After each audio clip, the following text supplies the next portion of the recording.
Okay, for the virtual people.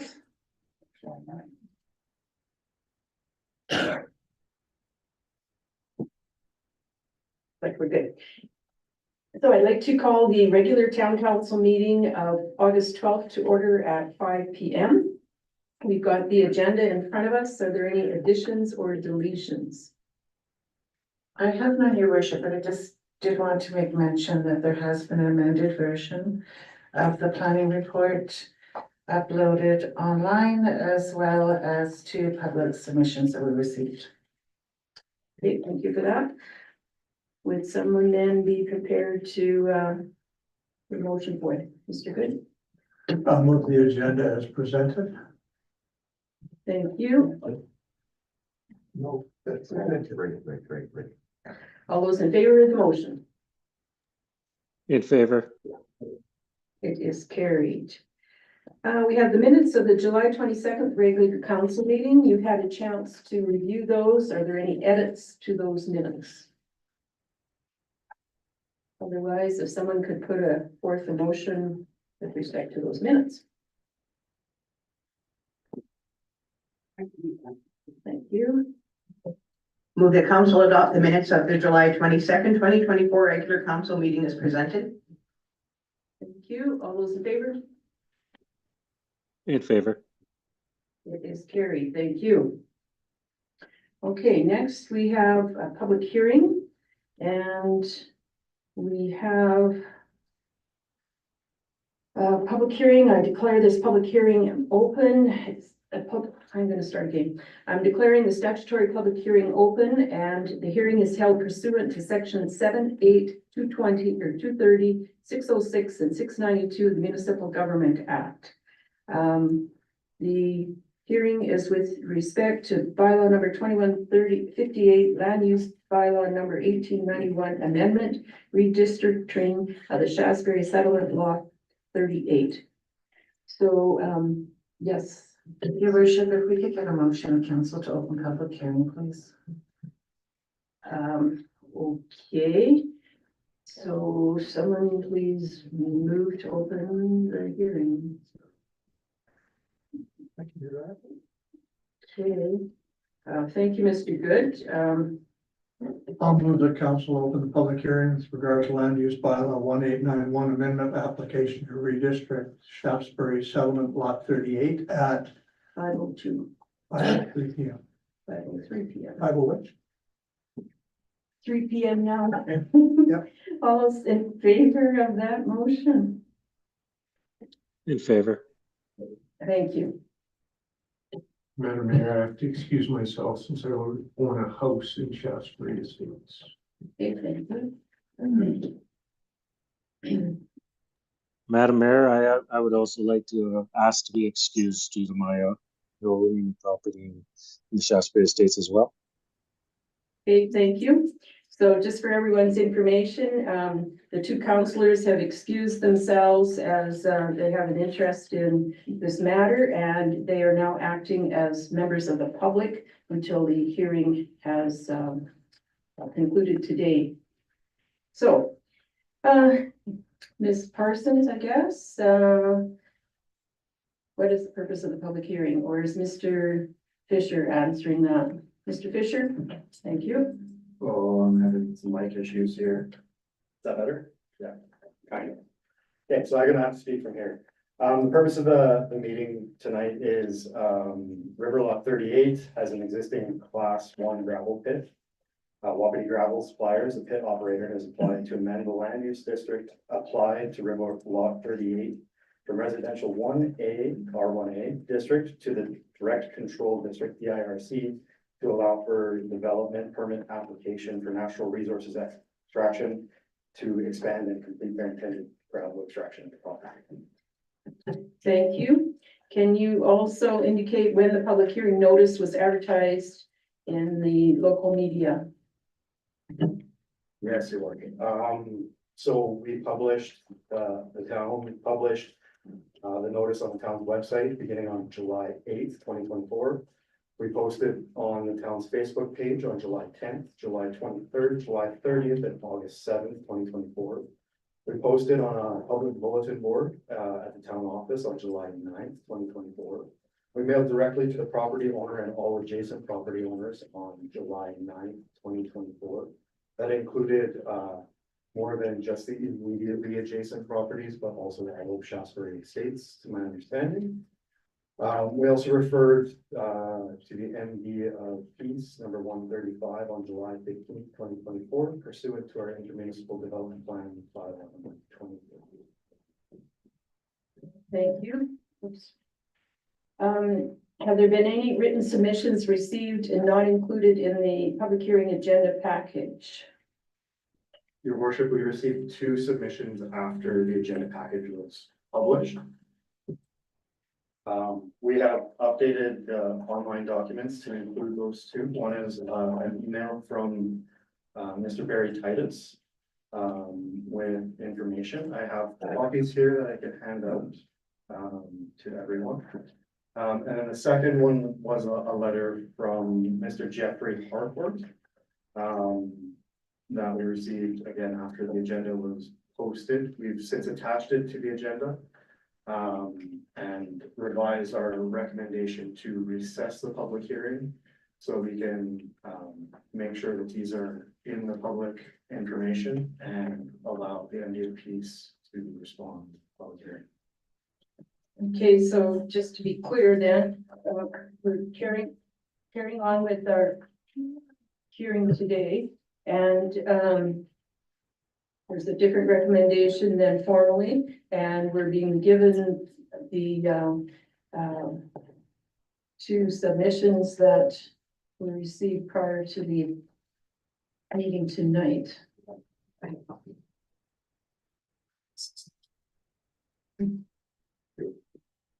Okay, so we are going to proceed here. There he is.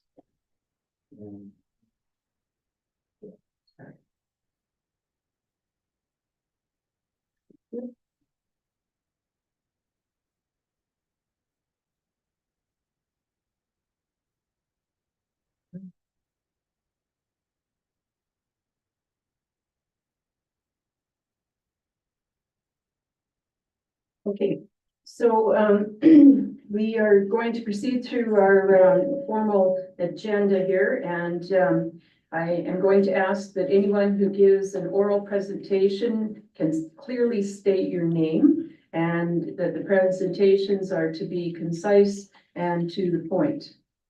The order of the statutory public hearing presentations will be the development officer or designate, so I think Mr. Fisher, then those in favor of the bylaw, then those opposed to the bylaw, then any person deemed to be affected who wishes to be heard. And at the same time this is all going on, councillors have the opportunity to ask questions after each presentation if they choose. And I can also ask that any of you that wish to have concluding statements can make those after all the presentations are done. Okay, so to go back here, we're going to ask the development officer designate. So I believe Mr. Fisher is going to start our hearing.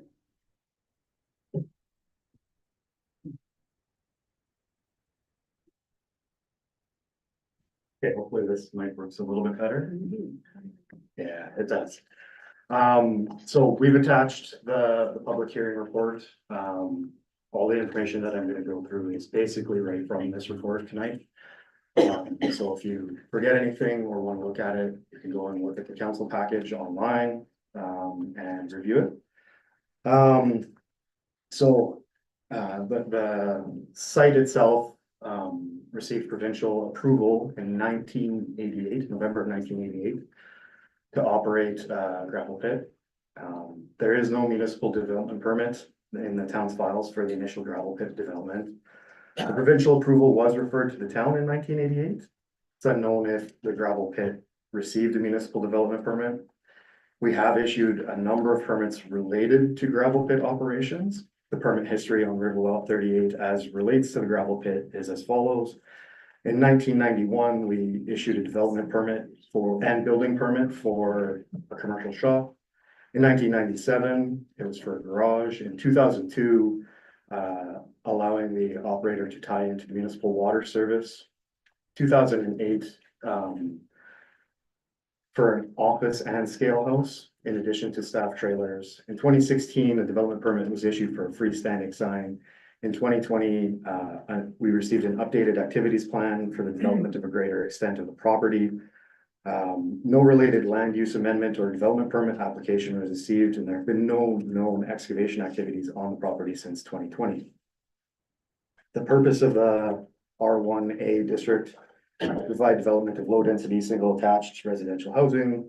R1A district does not include natural resource extraction as a permitted use, or discretionary use, I believe. A land use bylaw amendment is required before development permit application for natural resource extraction can be considered. When the pit was originally developed, the property was districted agricultural urban reserve district by land use bylaw 1082, which was adopted in 1980.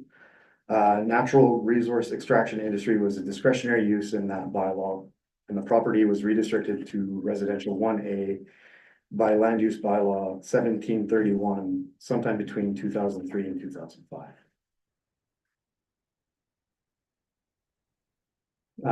Adjacent land uses to the properties to the southeast, we have Shaftesbury Estates residential neighborhood. It's about 200 residential properties. It's located across Shaftesbury Trail. The nearest residential property within Shaftesbury Estates to the proposed expansion area is 275 meters away from the southeast corner of phase 2. To the south and southeast, there are 2 gravel pits in the municipal district of Peace number 135. To the north and northeast, there's undeveloped, unsubdivided residential R1A parcels.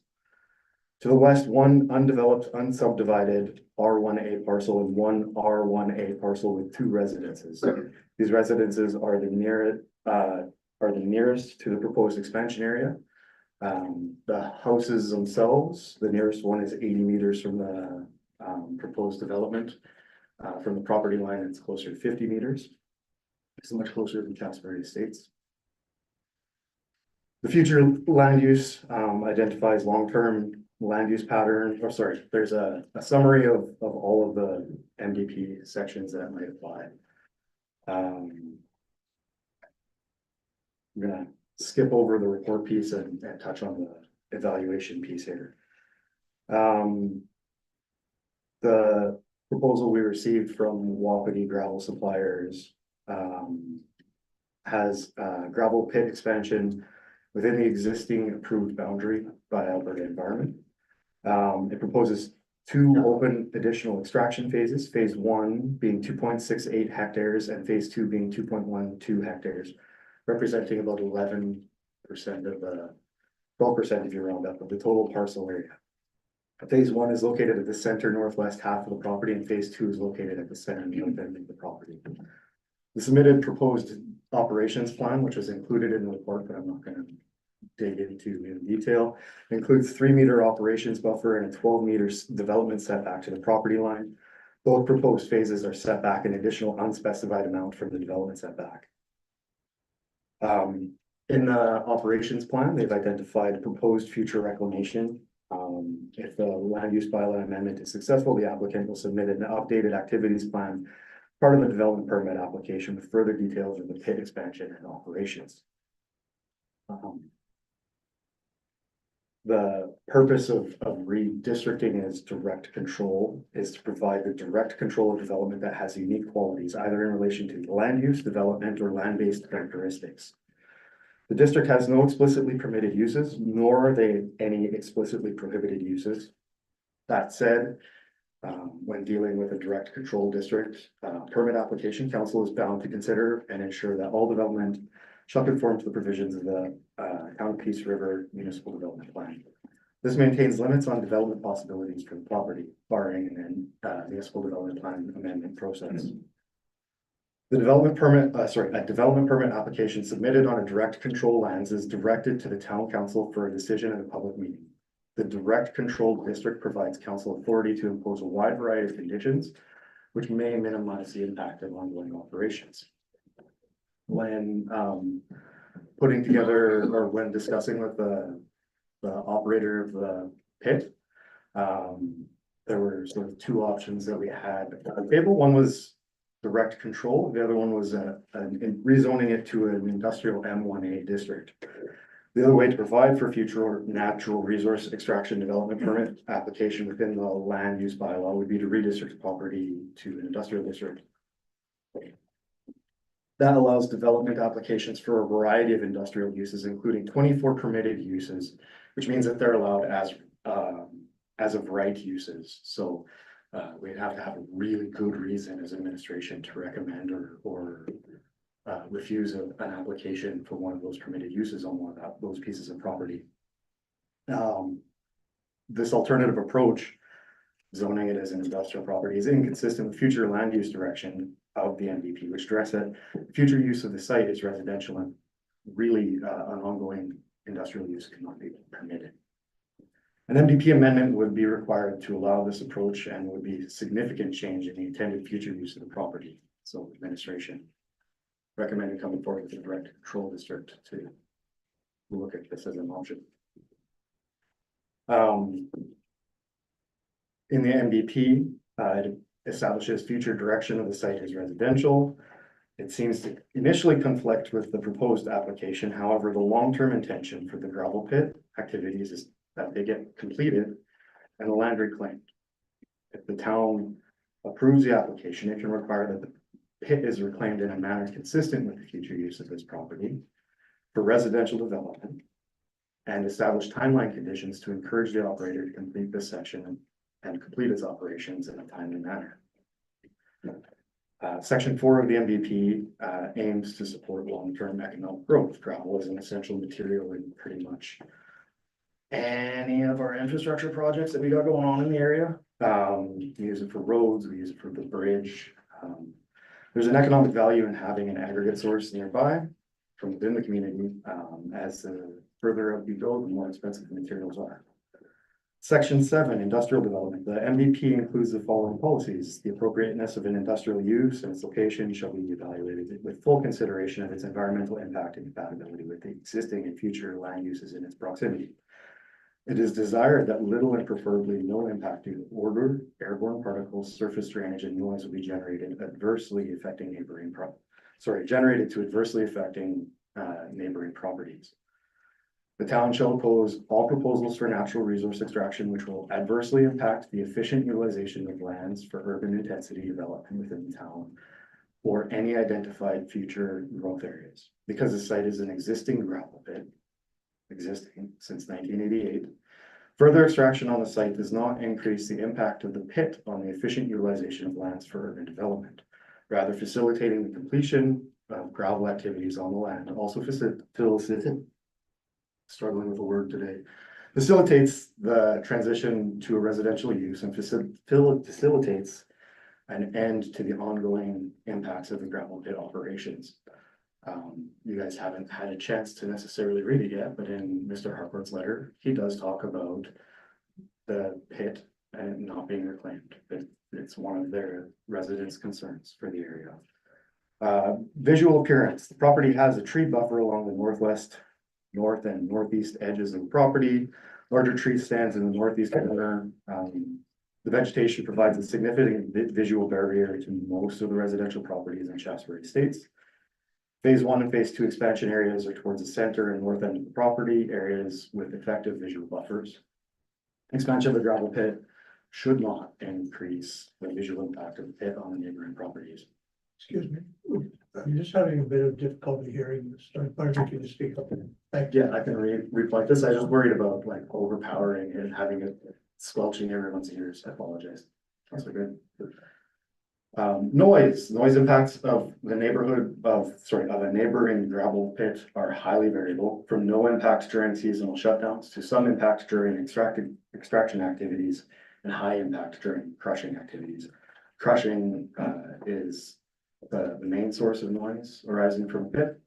Wind and terrain can influence how the sound travels, so installing the crusher at lower elevation or creating berms can help minimize sound issues. Buffer zones from the edges of the property and strategic replacement of stockpiled reclamation materials can also be helpful. Noise monitoring can assist in quantifying impacts and enforcing noise limits. and limits on hours of operation can ensure that the noise will not cause people's sleep to be disrupted or on a limited but continuous basis. Expansion of the gravel pit will likely result in intermittent noise impact on the neighboring properties. Dust will arise from pit activities, the movement of large equipment or hauling on nearby roads.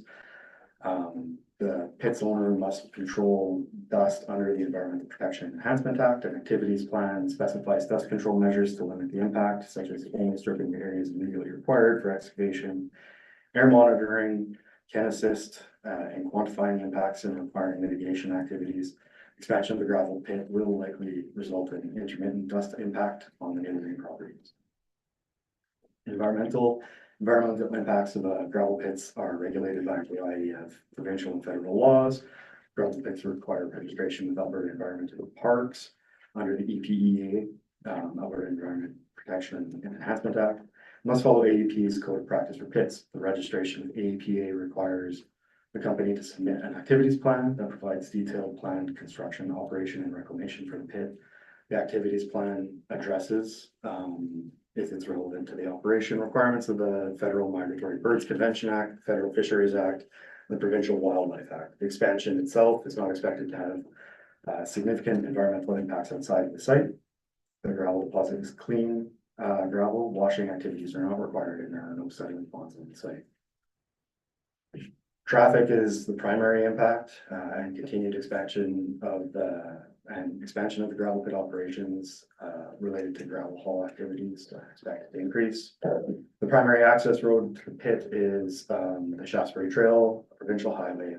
Roadside development permit from Alberta Transportation and Economic Corridors will be required as part of the development permit application, unless transportation and economic development, economic corridors confirms that they're not required to submit one. And that would be required typically to address any highway impacts, and they'll be required to provide an impact assessment usually. A road use agreement may be required by the town to address any impacts on municipal roads. Property values.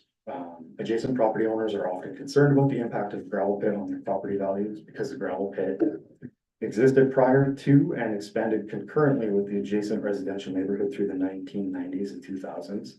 And the effect of the gravel pit on property value is reflected in the existing sales.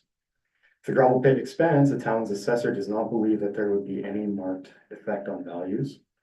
Once the gravel pit concludes its operations and reclaims the site, the impact on the gravel pit on property values, if any, that exist right now, will diminish. Fiscal considerations. The town of Peace River collects 40 cents per ton of sand and gravel aggregate through a levy that we apply on the using the community aggregate levy bylaw number 2017. In 2023, we collected $51,000 worth of revenue from that levy. The appendices that are provided as part of the public hearing report include detail on the proposed topography of the reclaimed site. The activities plan, which will be provided as part of the development permit application, will include additional details. We have two options that we can see. Option one is adopt bylaw 2158. It allows the landowner to apply for a development permit and expand their gravel pit development. If bylaw number 2158 is adopted and subsequent development permit application is approved, the approval can and is recommended to be subject to conditions to minimize the ongoing impact of the pit operations and encourage timely completion of extraction and reclamation activities. Conditions could address development permit expiry, renewal requirements, setting an expiry on the development permit or approval to encourage the operator to conclude their operations and move forward with reclamation. Visual noise and dust mitigation measures for the operations, limits on hours of operation, communication or notification requirements to adjacent landowners, for example, giving them notice ahead of crushing activities if they were to occur, road use agreements, and security requirements, securing activities other than reclamation. So damage to our roadways or investigations or anything like that if we needed to do them. The authority the town has to establish and enforce conditions through the development process provides the most productive way forward, allowing the property owner to undertake the proposed development and minimize the degree and duration of the impact on neighboring landowners. Option 2 is to defeat bylaw 2158. That maintains the existing R1A land use district and does not allow the landowner to apply for a development permit. If they did apply, we would be allowed to approve a permit as administration for natural resource extraction. If the application is denied, the town must issue a stop order to limit further gravel pit activities in the property, putting the town and the applicant in conflict. The town will attempt to work with the property owner through a stripping and filling and grading development permit to authorize property reclamation. The applicant may attempt to continue to operate the pit to the extent of the original AEPA approval. There's no timeline established for the applicant to reclaim the property within the original approval. The applicant may hold the property and reapply at a future date for the land use bylaw amendment and subsequent development permit approval. That's most of the information. That's a lot of information. I apologize. That was a lot of listening to me talk. Thank you. I've got a question. You just mentioned something about the extent of the original AEPA approval. So that approval is no longer in effect. Your worship, it's been replaced with a code of practice registration, I believe. I think it's through a code of practice and not through an approval. But I believe that's a regulation change, but the footprint of the original approval was for pretty much the entire property. And the proposed activities plan is for a smaller area than that original approval from Alberta Environment. And there's no grandfathering of that AEPA original approval conditions, etc. Your worship, the code of practice is the same pit Kind of boundary. Yeah. Okay. Okay. And my other question is, they talk about phase 1 and phase 2, and these are, one of them is sort of in the middle of the property and the other's on the north side. Is that really what it is? I looked at the maps, but it wasn't clear. You're like northwest, but it should be in the maps attached, highlight the areas. Okay, thank you. Councilors, do you have any questions of Mr. Fisher at this point in time? Councilor Ford? Just gonna find it here. Thank you. So just for my understanding, Mr. Fisher, just to review the history, I'm a little bit confused on the history. So the pit received provincial approval in 1988, but there is no municipal development permit issued or that we have a copy of. Correct, Councillor Ford. We have other uses related to the operations, like the shop and the garage and the scale house, but we don't have one for operating resource extraction on the property. So is there a copy of the original approval from the province? Do we have that? We have a copy of a letter notifying that one has been granted and requesting feedback if we have concerns within a certain time frame. Don't have additional correspondence that I'm aware of. Okay, so then, so that, however all that works, so there's an approval from the province, nothing from the town. So at that point in time, they had the approval for the gravel extraction. 1991, 1997, 2002, there would have been 3 permits issued under that approval. Then it was rezoned to R1A as in residential.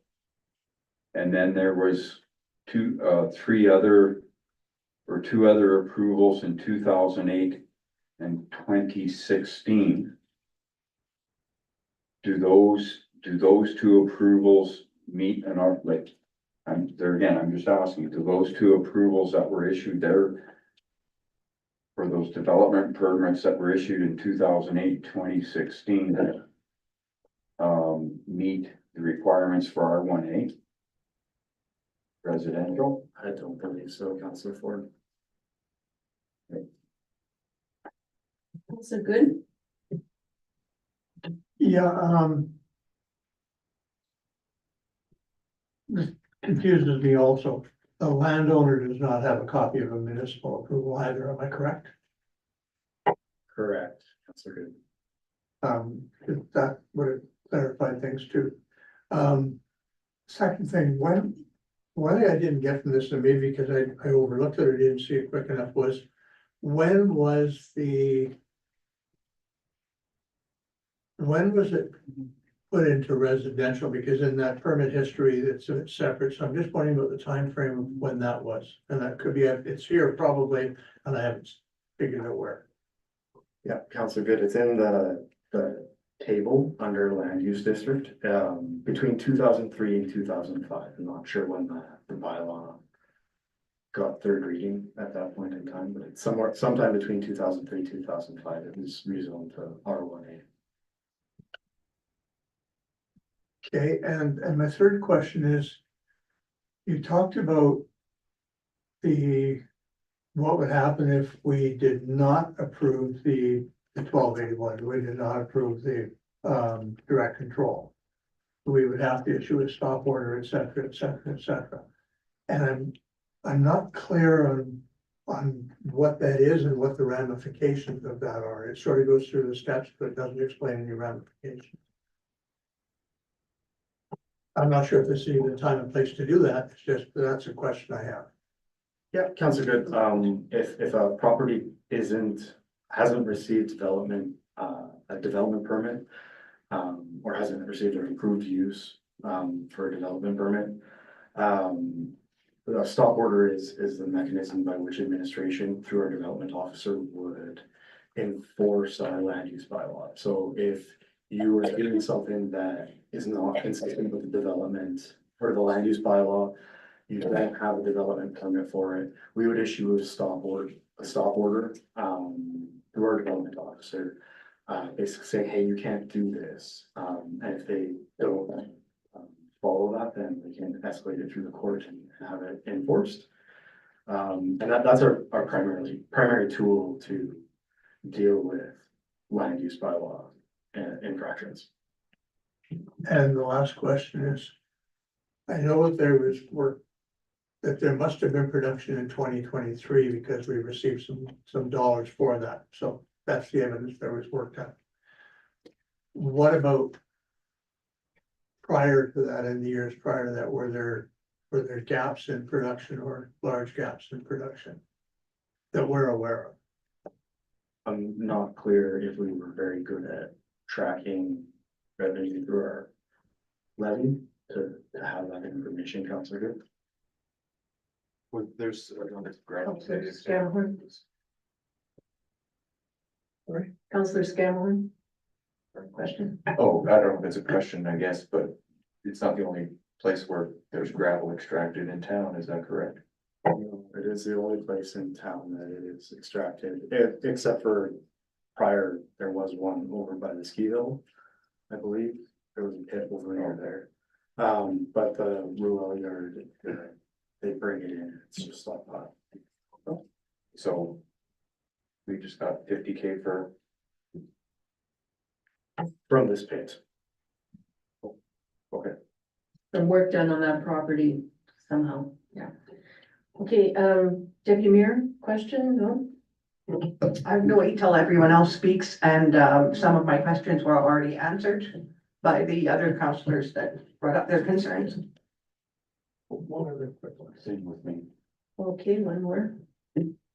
Was there a requirement in 1983 or at the original point to have both a provincial, I know it talks about they would need both now, but did they need both then? I'm not speaking further than that, but just specifically on that. I'm not clear, Councillor Good. That could have been also an attitude thing. I'm not sure. I would have to go and do more research. Thank you. Councillor Ford? Yeah, one other question. I'm just looking at, the imagery map. By Wapiti. It says in the top right corner, it's on page 14 to 38, appendix 2 imagery. So going back into the history again, like I can see the shop, I can see the scale house. I have somewhat of an idea of where the sign is. But on 132nd Avenue, there is a residence in there. Was there ever an application since 1988 for the residents, or is that why there was a redistricting at that time when the residence was built, or was it there before the gravel pit, or how does that all tie together? I would have to go and look at that, Counselor Ford. I think that the house is on the property itself is old. And I think it says 1960. yeah. Is that up in the report, Your Worship? Someplace I read it. See it.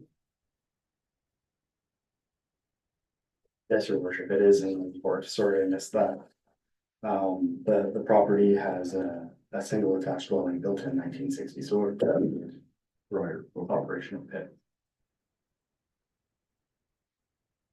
Okay. Thank you, Mr. Fisher. And so the next part of our schedule here, I'm now going to ask for those in favor of the bylaw, if they wish to come forward to the desk. And the way this works is you announce your name and press the button so the microphone's on, and just speak your piece.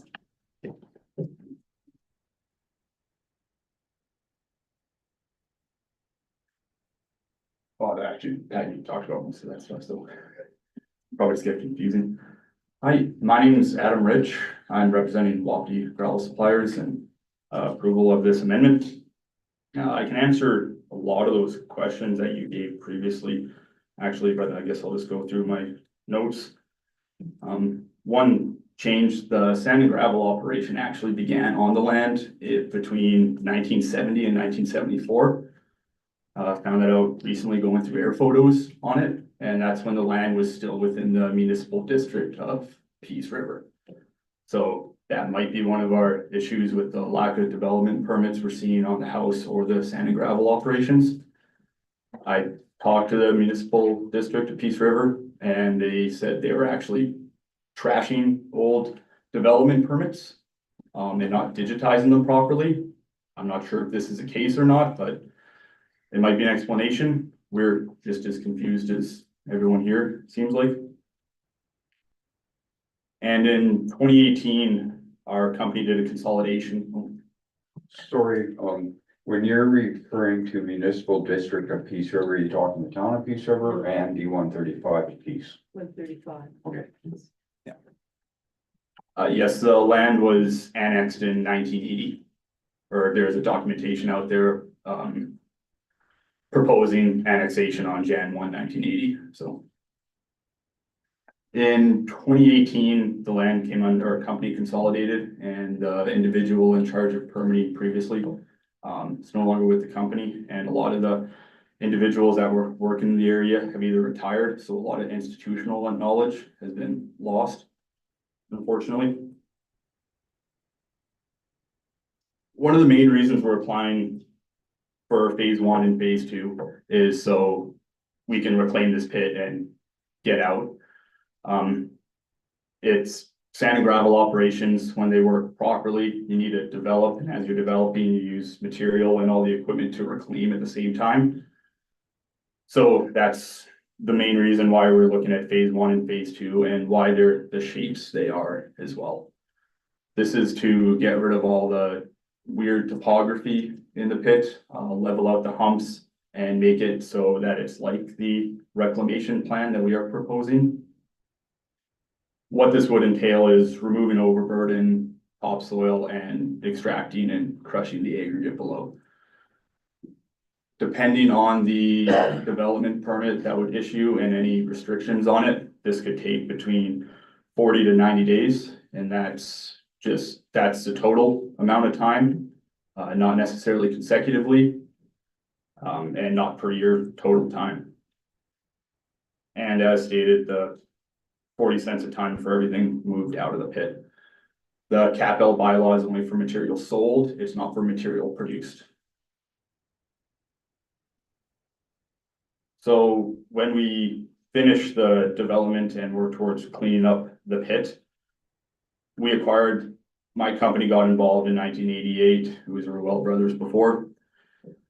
We got it for the purpose of sand and gravel extraction, and whether that be the case that we can't use it for sand and gravel extraction anymore, we don't necessarily have too much vested interest in the land. So if there is anything aside from residential, because the land is the way it is right now, that the town would like to see, then we're more than willing to work with the town to make the land what they would like. And few other notes. Right now, half of the area in the land is being taxed as an industrial land. And since 2004, the town of Peace River has sourced either bought directly out of this pit or through construction jobs where the agents would have known where the aggregate's coming from, 475,000 metric tons of material. And that doesn't include the bridge, all the material that went to the bridge. So I guess I'll leave it there and open up for questions. Thank you. So if I understand this correctly, you're hoping that to do phase 1 and phase 2 and materials that you take off the top of phase 1 and phase 2, you would use as part of your reclamation plan for the whole thing, or how's that work? Sorry for not explaining that in more detail. When we extract the aggregate and process it, not 100% of the raw material can be used in a final product. So we could be taking that 20–30% that can't go into the raw product and then using it to create the slopes and topography that is necessary for reclamation. Oh, and sorry if I can still have more time. I know brought up that $50,000 for nothing. I think this is what may have caused the town to look into this beginning of the year. We reached out to the town, my company, in 2003 or 2023 because we saw a report that showed that the town of Peace River implemented the community aggregate payment levy bylaw, and we never received any notice of that. Assuming we didn't receive notice of that because it's not a development permit on file. And we reached out to the town and said, hey, did you actually implement this bylaw? And if so, what years are there? So that 50,000 wasn't from sales in 23, it was backdated a few years from sales that happened between then. Interesting to know.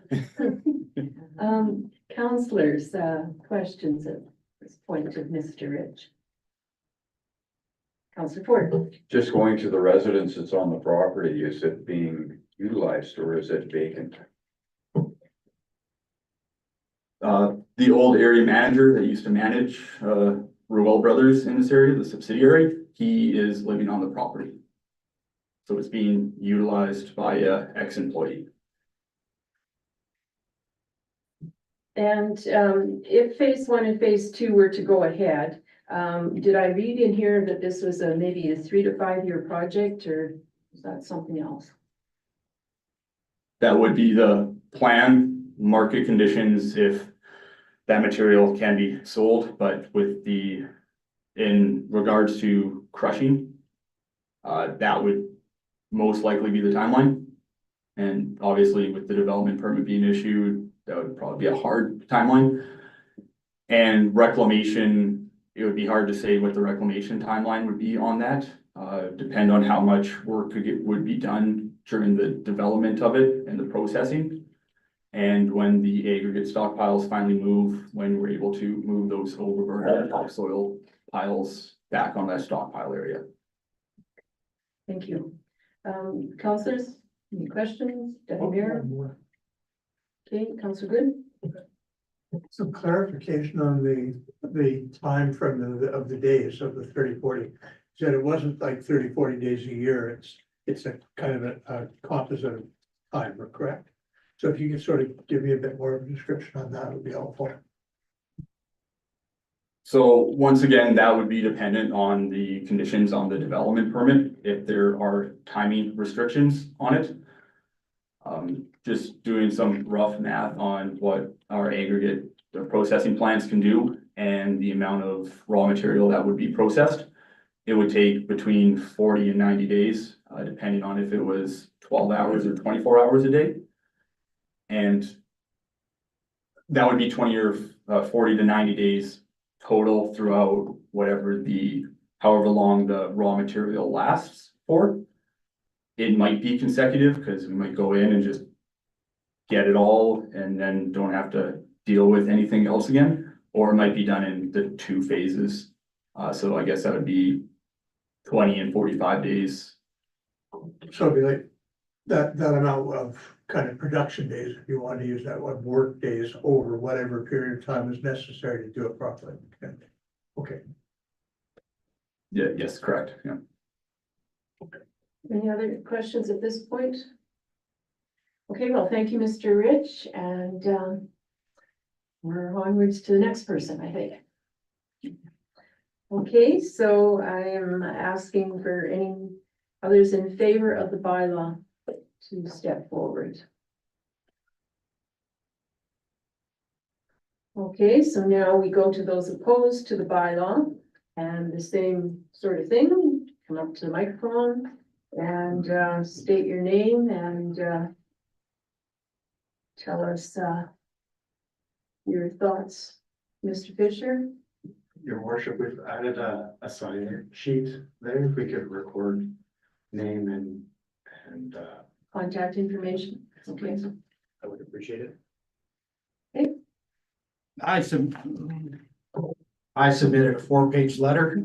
I think everybody may have read it already, but I will also sign in your sheet prior to speaking. Thanks. So, Jeff Harcourt, I moved here in September of 2003. I'm a lawyer practicing in town. I own some properties in town.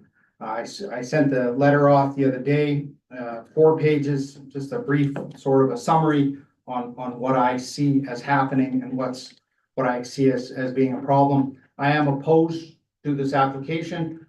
If you've read the letter, you probably picked up on that already. So at the end of the day, I own 3 properties in the area. I own that place that's just, I think it's directly north of this place, about 50 meters away from my residence. I applied for a development permit in 2022, put an expansion, added on 500 square feet, put a basement. Originally, I was only planning on putting the addition on pilings, but I was told that wasn't gonna work, so I had to revamp my application, spend another 50 to 100 grand putting in a basement. Extra requirements every time I try to do something in Peace River. So it's gonna be a better house. I'm spending a lot of money on it. I don't wanna have my new house next to a gravel pit. I don't mind being next to an old, abandoned, unreclaimed gravel pit. Because there's trees that are surrounding the place, and in the spring, summer, fall, I don't have to see it. In the wintertime, leaves, as they do, they fall. So all the noise, all the eyesore, all the problems that you have with an abandoned gravel pit is done. So they may have some activity on there. I haven't seen any activity. So when they say it's an existing gravel pit, yes, it's existing, but it's not being operated. And from the sounds of today, it sounds like they don't have a permit. So they don't have a development permit, they don't have an extraction permit, the property's not zoned to extract gravel. So basically, any gravel that's been taken out of there since 1988 has been unauthorized. I thought they would have had to have some sort of a development permit on file, either with the MD of Peace or with the town of Peace River, authorizing them to take gravel out of there, because they have taken gravel out of there since 88. So whether it's sand and gravel or a combination of the two, they don't have a permit. The other thing which suggests that they don't have a permit, they don't have a right to be there, is because they're making this application today. If they had the authorization to extract gravel from the pit, they wouldn't be asking town council to rezone the property from residential 1A to direct control. Because if you're already authorized to take gravel, why apply for a development permit for gravel? There's no sense in that. If you already have permission, and if you already have authorization, and if you already have an agreement, why would you make an application for another agreement? Doesn't make any sense. Now, in listening to Mr. Fisher speak, it appears that administration appears to be in favor of the application for direct control. Now, this application, this bylaw change that they're asking for, is actually not for a gravel pit. All of those proposed terms and conditions for a development permit, they're not subject to this application. The application is to change it from residential 1A to direct control. In my letter, and as indicated by Mr. Fisher, everything is allowed and nothing is allowed. That's essentially what direct control is. In Peace River, there's two properties, to my understanding, that are direct control. One is the old forestry compound. And town council has received numerous applications to do things with that in the past, shut them all down. The other one is portions of the river valley, which are owned by individuals. I'm not exactly sure where they are. And so this would be the third one. So essentially with direct control, town council decide what happens. This council, which is in place and in force until the next election, and then whatever council that turns out to be, some of you have been here for multiple terms. Some of them some of you are new. So essentially, if this council turns it into direct control, and this council says that there's going to be a gravel pit, well, that's what happens. If the next council says, no, let's put an abattoir in there, well, then that's what happens. Or if the next council says, no, we want to put residential homes in there, well, then that's what's going to happen. So there's no environmental impact studies required, to my knowledge, unless it goes in the development permit. And that's a separate discussion. Once the property is put into direct control, town council decides what happens. So town council decides if there's what conditions are in a development permit. Now, town council could decide and make it a very restrictive development permit, or they could make it a very liberal development permit. One thing that I don't know if Mr. Fisher meant to say, but if it wasn't a slip of the tongue, it's incorrect. But reclamation of the pit is not a condition of any development permit that they're asking for. If they have a gravel pit, they're required to reclaim it. It is not a carrot to town council to authorize direct control and to authorize further extraction of gravel. It has to be done regardless. Like if they say, well, we need to operate this pit so that we can reclaim the pit and honor our reclamation requirements, that's incorrect. Reclamation has to occur regardless. That is something that they have to do. Now, unfortunately, that reclamation obligation would be in whatever permit they had or didn't have from the 70s, 80s, whenever that date might have been. But the province requires people running a gravel pit to reclaim it. And it has to be a 100% reclamation of the property to existing standards. So what I heard from the representative from Wapiti Gravel is that they want to take the gravel. I wrote some notes here, and I'm not sure if I heard him correctly, but what I heard him say was that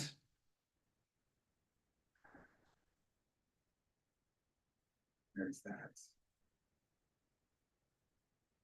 Oh, yes, that the extraction and operating it would take approximately 40 to 90 days of processing time. over a 3 to 5 year project. And that, but the applicant, and that it would just be for the purposes of reclaiming the pit, using the overburden, et cetera, to fund the process or whatever it was, the stuff that they couldn't use and sell, that's the stuff that they would use to reclaim the pit. So originally, what I heard the representative say was that all they were asking for was this permit so that they could reclaim the pit. And then there was a correction that the overburden would be used to reclaim the pit. But at the end of the day, this reclamation is not a carrot to entice council to rezone this to direct control, because that has to be done anyway. Now,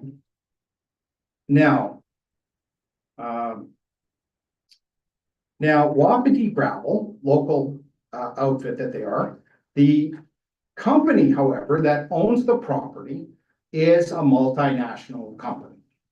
I don't know if council's aware of the owner of the property, but they're based out of France. They have a head office here in Alberta.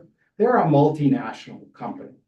They're the ones who are going to be getting the benefit of most of this.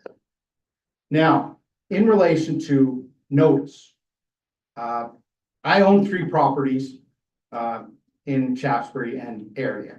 A vacant lot directly across the road from where this pit is. And then I've got a bi-level there, and then I've got this 12-acre parcel just on the other side of the pit. The notice, I'm not sure who got notice. I have 3 properties. I was expecting 3 notices. Only got 1. I had the same address on all 3 properties. So perhaps and Miss Modi did indicate to me that they took out some of the duplicates. Fine. Lower West Peace. I own properties in Lower West Peace. One of the consequences of a gravel pit is gravel trucks. Gravel trucks are heavy. They drive back and forth and they cause shaking and disturbance. This council, maybe it was the last council, had to deal with slides in Lower West Peace and had, maybe in conjunction with highways, I'm not sure exactly how that worked, but the hill slid down and wrecked a foundation in Lower West Peace, and that house had to be destroyed. I'm not an engineer. And unfortunately, if this council goes ahead and puts this under direct control, then their highways would not need to be involved in a development permit for gravel. So we'll never know what the impact of all these gravel trucks is going to be on continued sliding in Lower West Peace. I don't know if Upper and Lower West Peace received notice of this application. Further, there's a large number of houses, residences, which are further down Shaftesbury Estates, the Shaftesbury Trail. I don't know if any of those places in the MD piece ended up getting notices of this application. So basically, I don't know the extent of whether or not it's just the adjacent landowners in Shaftesbury Estates, or if it extended to Rosedale, or if it extended across the road from this old pit. I do know that the property owner right across the street from the old pit is selling a very large parcel for residential development right across the street from what could be a gravel pit. Now, I don't know if those notices were given. I did see the notices on Facebook. I didn't get any mail to my property in Lower West Peace. But again, I don't know if duplicates got taken out. But the effect of direct control basically is that there's no regulatory requirements, there's no environmental requirements, there's no appeals. If town council says that there's going to be an abattoir there, or a commercial feedlot, or a federal penitentiary, or a gravel pit, that's what happens. Can't appeal, can't go to court, can't say that you guys made a mistake. Basically, whatever decision you guys make in council, that's what happens. That's pretty heady power, pretty heady responsibility for town council to have. Town council last year revamped your land use bylaw, and I think it was October or November of 2023. A lot of people on council are probably aware of that, that administration was probably heavily involved in that. But at the end of the day, there's no reference in any of the land use zoning, places as to allow for gravel extraction. Maybe it was an afterthought, maybe it was missed on purpose. Maybe if you guys had a discussion and said, yeah, we don't want gravel pits in the town of Peace River, so we're not going to zone for one. That could I wasn't part of those discussions, what goes on behind closed doors with those discussions, none of my business really, but at the end of the day, I looked through the zoning, different zoning regulations today, and I didn't see any of the zoning which would allow for gravel pits. I didn't see it. And in fact, the town has in its long-term plan, they have a long-term plan which says that all that area is zoned for residential. So the town, for a number of years, has had this long-term plan saying we want to have this zone residential. And you know what? I just found out today, 2003 to 2005, that's when it got zoned residential. So it looks like the town is following its long-term plan. However, if you go ahead with direct control, and then if you go ahead with an abattoir or perhaps a gravel pit in that spot, then you guys are basically abandoning at least a portion of your long-term plan. Yes, years from now, you could turn around and say, well, direct control, we're gonna turn that into residential. And we're only gonna allow residential homes at that point. But by then, council may or may not be the same council with the same vision of the future as other people. Now, this direct control is exceptional. Now, I had a couple of questions myself. I don't know if there are answers. One of the questions about whether or not you want direct control, is there a standard zone that allows for the intended use of the property? I looked at your zoning and I only spent about a half an hour looking at it today, so maybe I missed something, but I didn't see any of those spots that allowed for gravel pit extraction. And then I asked myself, why is there no zone that allows for gravel extraction? Maybe there's a good reason that gravel pits were not included within town limits. My understanding was the town did not want gravel pits within the town of Peace River. My understanding is that when I bought the property, I knew the property immediately adjacent to the pit, that it was zoned residential. My property is zoned residential. I do have a couple other questions in relation to the property. It is zoned R1 residential. There's a house on the property. I drive by it quite often. Why is there no enforcement of the fact that it's R1 residential? Why has there been no reclamation of the property? Is there a timeline? Is there something that goes into play there? Is there a plan? Is there a demand? Is there anything as to what's going to happen for reclamation? But it's clear, according to the current land use bylaw, which is valid, a gravel extraction is not part of any R1 residential zoning. One of my other questions, which I couldn't find, was what was the previous zoning that allowed them to extract gravel? The current, and there was a question about whether it was agricultural urban reserve, and I looked at the agricultural urban reserve, that does not include gravel extraction either. So one thing that direct control does do, it allows the applicants to skirt regulations, skirt environmental review, skirt the regulatory process. It all depends on what's in the development permit. This application is not in relation to the development permit. This application is changing it to direct control. Once it's in direct control, council makes all of those decisions without any input from the public whatsoever. So if council could say, we're gonna make it very restrictive, they're not gonna be able to do X, Y, and Z. Nobody in the public has any idea, any option, any remedy in order to double check council. Direct control creates uncertainty and confusion, what is allowed and what's not allowed. Now, I don't I didn't examine your long-term plan. I did look it over when you guys were looking it over, and there's a thrust on some residential. There's potential for a school there in the future. But one thing that's in there is it's not gravel extraction.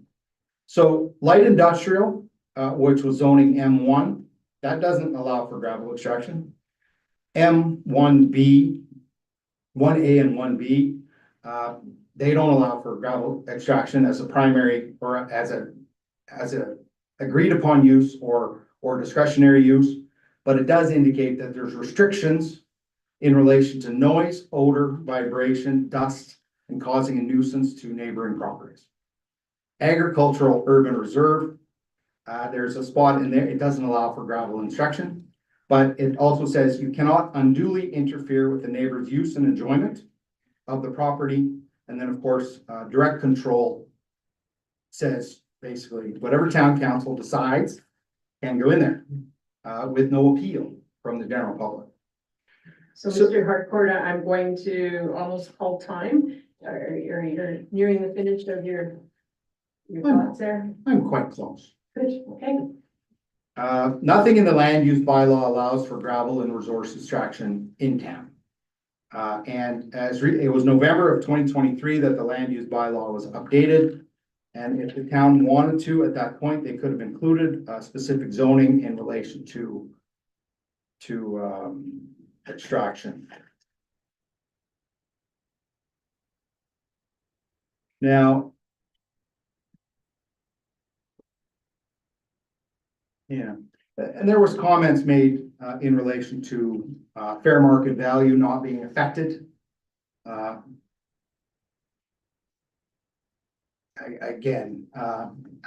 don't know a person making those statements that having an active gravel pit next to your house is not going to affect the fair market value. I think that is incorrect.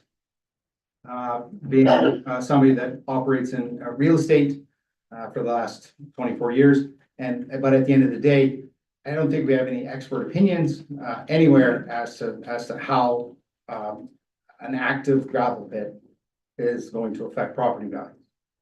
So those are my submissions, which I offer as supplemental to the 4-page letter, which I sent to everybody on Friday. If you have any questions for me, I'm here all night. It's good to know that we've got this interest. Councillors, do you have any questions of Mr. Harcourt at the moment? I do. Deputy Mayor? Oh, I don't even know if it's a question or I just gonna kind of summarize what I think you're saying. Number one, you're saying that really this is about whether we want direct control or whether we're gonna leave it residential. All the other noise around it doesn't really have to be there because that is all we're talking about. Correct? That's what you're speaking. Correct. This Yeah. hearing itself is Yeah. just in relation to Yes. rezoning to direct control. Anything in relation to gravel pits, development permits, restrictions, Exactly. requirements is not part of this application. I get that. I think your letter outlined everything very well. What I was thinking is, the same as you about the property values. I wouldn't want to have bought property in an area where I'm thinking it's residential and a few years down the road after my investment's made, I realize that perhaps it may not be. So I think you outlined that very well. So it's more like a comment. I think I know exactly what you're trying to say, and I actually agree with a lot of what your points are. That was a well done letter, and it did really lay out things very nicely. Thank you for that. Thank you. Any other questions of Mr. Harcourt this time? No, well, thank you, Mr. Harcourt. You had quite a few points and were very succinct about them, I would say. Thank you.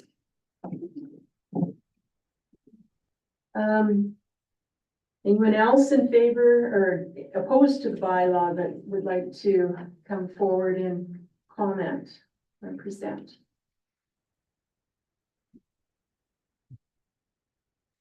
Okay, so perhaps there's someone who's, Sorry. is there somebody? Oh, sorry. Yes, I would like to. I was gonna Okay, let Chris go, but he said Jeff said it all. okay.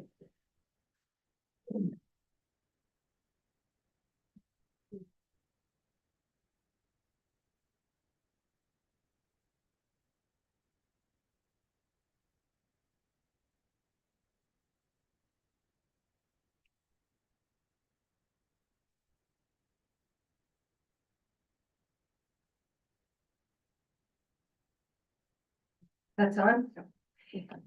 My name is Gail Walton, and I am a former resident of Shasbury Estates. I am a commercial property owner for property in the town of Peace River, and I am a resident of the MD of Peace, and I live on Shasbury Trail, not very far from, about 3 kilometers from Shasbury Estates and from this property that we're talking about.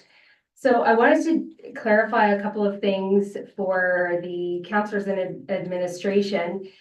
When we're hearing Mr. Rich talk about 90 days of crushing or production that we're calling it, or sorry, this 90 days, that's of the crushing of the gravel, which is a very, very small time frame in relation to the operations of the gravel pit. So that doesn't count all of the time that there's trucks coming and going and loading up and piles being moved and the raw material being, I guess, you know, with hose and extractors from the hillside or from the earth and the top soil or top material. So when we're talking 90 days of crushing, that's just when the crushing crew comes in and actually takes and crushes, you know, the big rocks that are like this into whatever, 1-inch gravel or 2-inch gravel or whatever. So it just, I feel like that 90 days is just making it sound like out of 6 years or 5 years or 3 years, there's going to be just 90 days of interruption. It's not like that. I also want to be clear too about the term when we talk about reclamation, gravel pits being reclaimed. So the current standards for reclamation will shock you, because reclamation, the only thing that means is the hole in the earth that the gravel pit has created just has to get sloped a little bit. That's what reclamation means. When we think of reclamation, we think of, you know, grassed area, somewhere where there's going to be a park or houses are going to be built. And that could not be farther from the truth. Literally, it has to have, and I don't know the slope ratio in my head, but it just has to be sloped. So instead of a big jagged, you know, where the extractors have taken the gravel out, it's just pat, pat, pat, slope, slope, slope. So that's gravel pit reclamation. So I have been since 2011 actively engaged with our MD on Shasbury Trail gravel pit issues. And really in 2021, our issues with the MD and the gravel pits kind of settled. But during these 10 years, I've learned so much about gravel pits. I've come to the town with concerns over the gravel pit, not this one owned by Northern Aggregate, but the one owned by Inland. And it was during that time, sort of 2016, 2017, when we had come here with 114 letters from 114 households in Shasbury Estates that, and I still have them, couldn't believe it, still have them, that were submitted to the town council, essentially saying, you know, we have some concerns about these gravel pits. We don't want future further development on Shasbury Trail, further gravel pit development on Shasbury Trail. So yes, these letters are dated somewhat, but I bring it up because I think it really gives a flavor or character or representation of, I mean, what did we say? There was 200 houses, 180 houses, and we have 114 of those people that wanted to submit a letter and did submit a letter on this, you know, these very issues. I also want to read, it was from, I know there was some comments in the package there that the MD of Peace, I think they're going to talk about it tomorrow at their council meeting, because of course this gravel pit that we're talking about, I'm quite sure that it is partly in the MD and partly in the town, which is also a little precarious. But I'm going to read, this is from I'll just read one paragraph from the newspaper 2021. And it is a quote from the municipal district's bylaw. So 2021, it is the preference of the municipal district of Peace that sand and gravel operations adjacent to the right-of-way of Shaftesbury Trail are to be gradually phased out in order to reduce negative impacts to the quality of life of residents in residential subdivisions adjacent to this roadway. Operators, applicants must be aware that the municipal district may not issue, and I think they changed to would not issue, a development approval for a new or expanded operation on lands adjacent to this roadway. The second bylaw amended the municipality's municipal district plan in much the same way. So, and I guess just Jeff touched on that briefly too, about your municipal plan or your area structure plan, not sure the proper terms, but if it doesn't include gravel pits and gravel pit extraction, it seems, you know, direct control, what's being requested today seems very contrary. I attended Premier Smith's talk, town hall the other week, where she talked about the tourism opportunity, the river. I read it on the Economic Development Committee's Facebook page that says, we agree with the Premier. We agree that, you know, tourism and the river that's our thing. I have read the investment attraction strategy that the Economic Development Committee hired. So this was a study done by a agency out of Edmonton. One of the, I believe it was 3 things that were highlighted as investment attraction strategies for Peace River, and outdoor tourism was one of them. So I feel like Shaftesbury Trail certainly has to be a significant part of outdoor tourism, or the river and Shaftesbury Trail has to be a significant part of outdoor tourism, river access. So what are we doing thinking about more gravel pits or continued gravel pits on Shaftesbury Trail? And I'm just going to jump back just a second to that period of time, 2011 to 2021, when I was at countless MD meetings and committees and to the town and engaging with Shaftesbury Estates residents. And it was the Mackenzie Municipal Agency. It was representatives from the town that, you know, essentially said, don't be crazy, don't worry about, there are no zonings for gravel pits in towns, because we don't do that anymore. Gravel pits need to be out in the districts, municipal districts and counties. So I guess that's an answer to Jeff's question. That was an answer that I got. We don't have gravel pit districts in towns because that's not what we want. It doesn't fit with our area structure plans. And I'm just going to one more comment, and that is, yes, indeed, sometimes these companies want to look local and they want to look, Grand Prairie and Peace River, and Jeff's 100% right. This is E-Construction, Northern Aggregate. If you sort of follow that chain, they are owned 100% by a very, very large multinational company that is, yes, from France. They operate in 50 countries, over 5 continents. So I point that out only to say that there's very little of this profit that stays in Peace River. Gravel pits are not a big investment. They made that investment back in, what, 1970 or 80, and there's not a lot that it's just the nature of the industry. So it's not like there is this huge contribution or investment or continued investment in Peace River. They're not the big companies that sponsor our kids' hockey teams and contribute to community functions and Rotary and that sort of thing. That's all I have to say. Thank you. Well, thank you. Any questions, Mrs. Walton? I have one. Are you really sure about that reclamation thing? That's really interesting. Oh, I'm sure. Yes. Councillor Ford? just to help out Deputy Mayor Shannon, that I did sit on the gravel pit committee with Miss Walton on my first term. And if you want to see her comments on the reclamation are 100% accurate.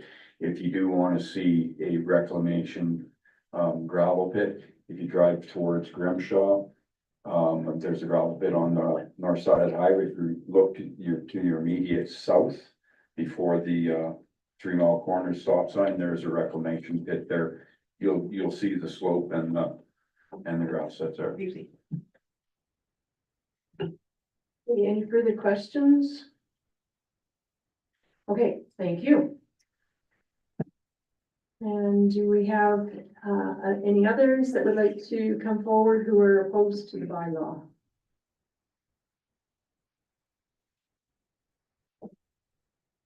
Okay, the next category would be any person deemed to be affected who wishes to be heard.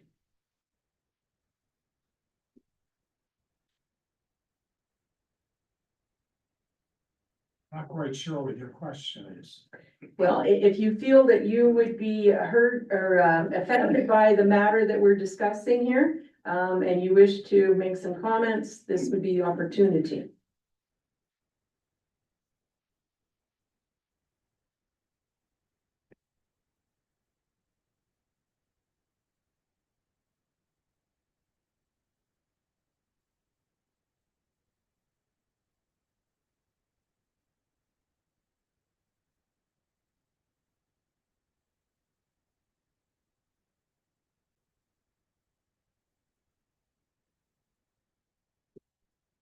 Okay, so. Am I on? You're on. I'm Chris Flynn, and my wife and I have lived at 135 Avenue for the last 16, 17 years. And we bought a house with a nice backyard patio. But the ironic thing about it is, for most of those years we lived there, we could not use it to entertain or even eat our suppers there. And do you want to know why? Because in order to eat, my wife had to get some kind of a cloth daily. If we used it, and this is not exaggeration, anybody in the audience here who lived there can concur with what I'm saying. It was filthy. It was filthy. Okay, and we tolerated that for years and years. The last couple of years, it's been good. As a matter of fact, I use it daily. I'm a retired teacher. I go out there every day. Too much, my wife warns me, because of my son dangers. Anyway, so that's one big issue. The other issue, which was a constant one, and I sat on a committee with Gail and the MD, and as I said then, and I'll reiterate it again, we went to bed with the noise, grinding, loud noises. We woke up to get a drink or use the bathroom. It was the same thing. And it was our wake-up call in the morning, because when we got up, it was still ongoing. And I'm sure anybody here can tell you the same thing. So we bought in a residential area, and as Mr. Harcourt said, really, there should have been none of that going on whatsoever in a residential area.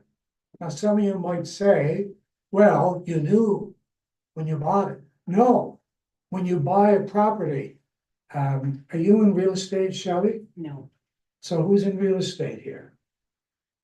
Okay, well, we don't ask a real estate agent, is there a gravel pit around that distracts you and doesn't allow you to sleep?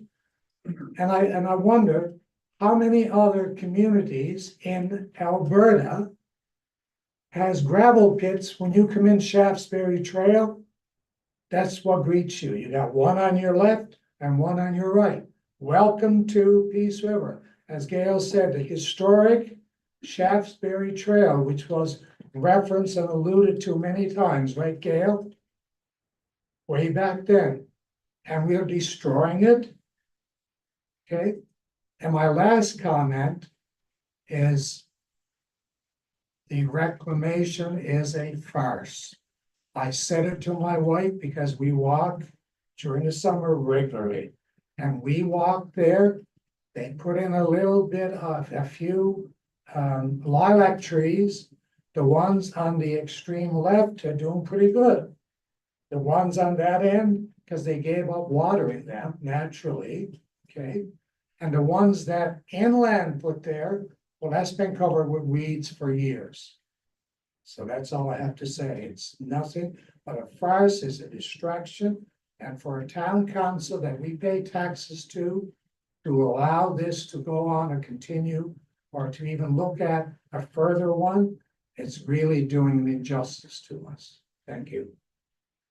Thank you. Anybody have any questions of Mr. Flynn? Okay, are there any others who would deem themselves to be affected who wish to be heard?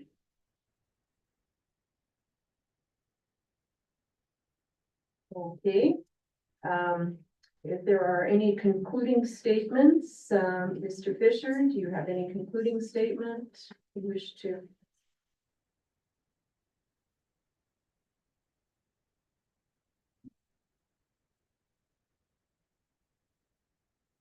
Your worship,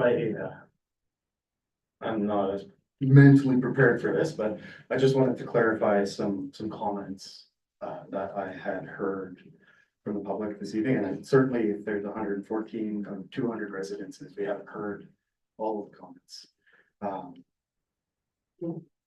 Gail, would you be able to share that information with administration so that we can add that to the public hearing? Sure. Yeah. The first one is, there's a comment from Mr. Harcourt about direct control would overrule the province's requirement for development permits from the province. That's patently false. Under the Highway Safety Act, or there's a Highway Act, any development within a certain amount of distance from a highway requires a roadside development permit. This would be no different. Whether the gravel supplier currently has obtained that previously or whether they would need to do a new one. Alberta Transportation would typically require a new permit application, which would require a traffic impact assessment to identify those concerns. And as administration, typically when we are dealing with a development permit along one of the highways in town, we won't make a decision or recommend that decision is made until we've received a copy of that roadside development permit.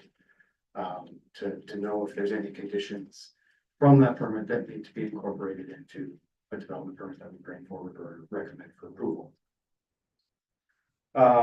So that was sort of one that I wanted to state. And I know that the public hearing is about rezoning or redistricting the property in question from R1A to a direct control. It's really being done by the owner of the property with a specific purpose in mind in this case.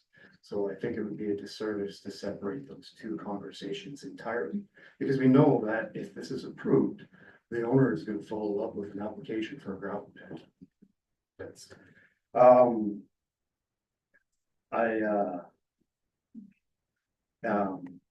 Ms. Wolton made a statement about the adjacent gravel pit. So there are 3 gravel pits in the vicinity.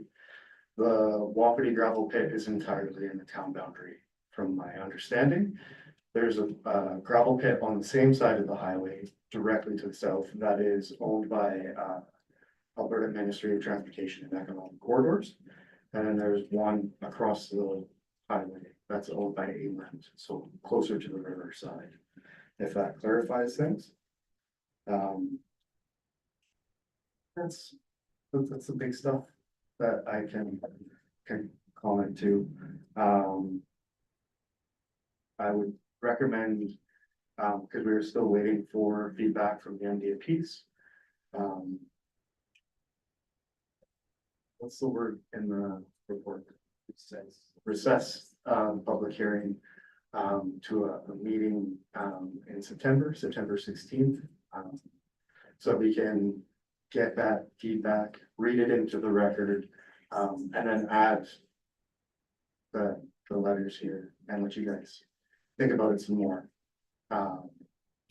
Before we make a recommendation to close the public hearing and make a decision on that. Mr. Good?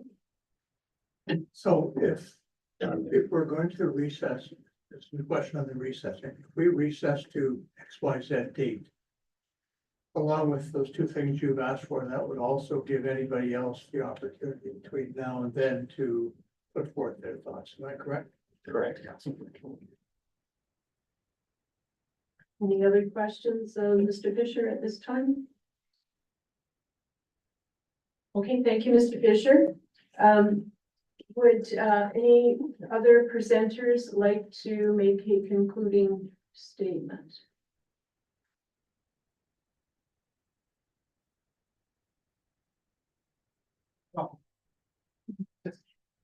Mr. Harcourt, a short concluding statement? Yes, nothing I said was patently false. Essentially, this is a direct control application. The gravel pit application is not on the table. If there is a development permit application that requires dealing with highways, that'll be in the development permit application or not. It's basically up to you guys to decide what goes in that development permit application. So when I say nothing is applicable and that town council can ignore those things, yes, you can. Whether you should, and whether you should comply with highways or should comply with gravel, nothing I said was patently false. Everything I said was 100% correct. So that's where I'm at. Basically, once you do the gravel pit application, development permit, if the direct control goes through, you don't have to consult me at all. I'm part of the public, but I have no say whatsoever what you guys do with the development permit.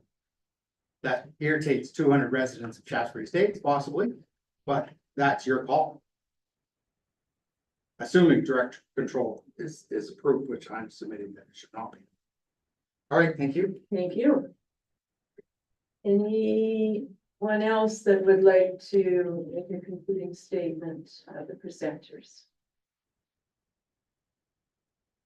Okay, with that, as has been mentioned, MD of Peace, we are kind of waiting on them to have their meeting and perhaps be sending us their thoughts on this application due to the fact that our IDP plans, well, they co-join, so we get to comment on each other's plans at certain points in time.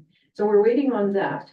So I think admin is suggesting, and perhaps a councillor would move that the council recess the public hearing with regard to land use bylaw number 1891.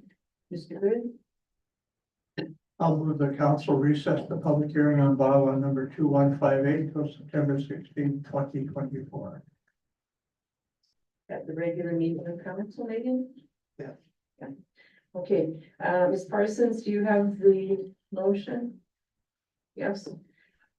Any further discussion on the motion? Okay, everybody's clear on the motion? All those in favor of the motion? Great. So I declare this public hearing recessed at 6:34 p.m. and thank everyone for their time in coming out tonight and letting us know your thoughts on this matter. So September 16th will be our next meeting where we will carry on with this discussion and hopefully come to a conclusion on that point. So thank you. You're welcome to stay for the rest of the meeting or scurry downstairs if you'd like, whichever. We'll take a 5-minute break at this point in time. So 6:39, we're back in session.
Coming back to session here.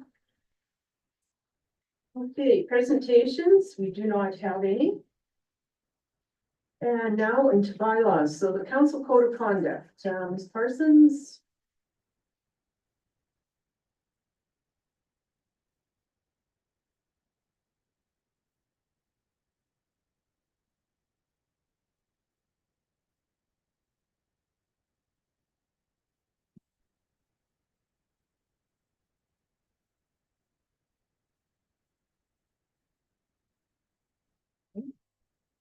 I don't really have too much to add from my report from the meeting in July.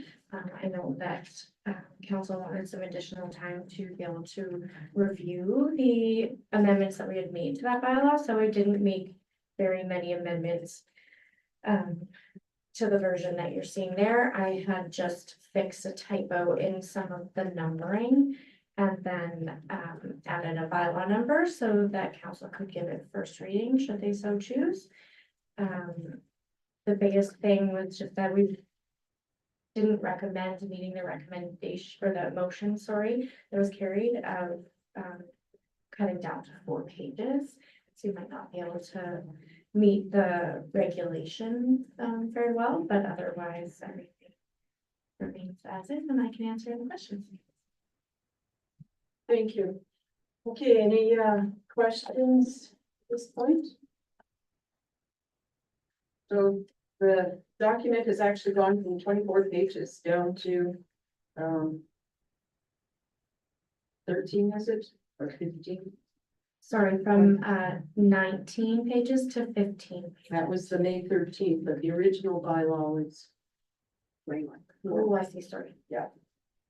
Okay, so any questions on this version of the code of conduct? It is now time to have the discussion and hopefully finalize something tonight. Deputy Mayor. So how are we gonna do this? Just start where you wanna see a change, like go right through it again, or I've got a few. Yes, I think actually, should we do first reading and then we can have the discussions in case there's any amendments, or should we have the discussion, then go to first reading? Yep, I'm looking for legislative people to tell me this.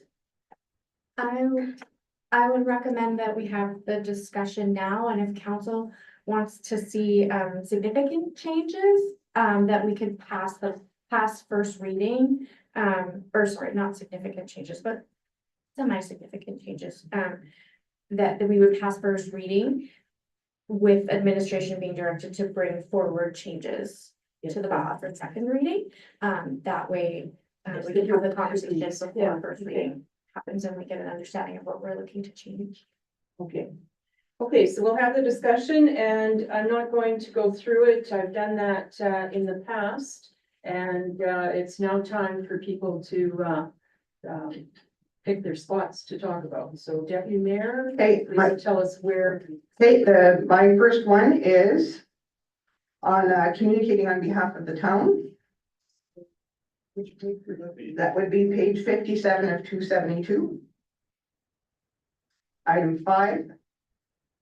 Under that's general provisions, that was Page 3. That's which version? oh, 3 of 15. I see why you said 3 of 15. Okay, 3 of 15, Brad. I see what you mean there now. So, yeah, good, thanks. Okay, so oh, where am I here? I could have wrote down.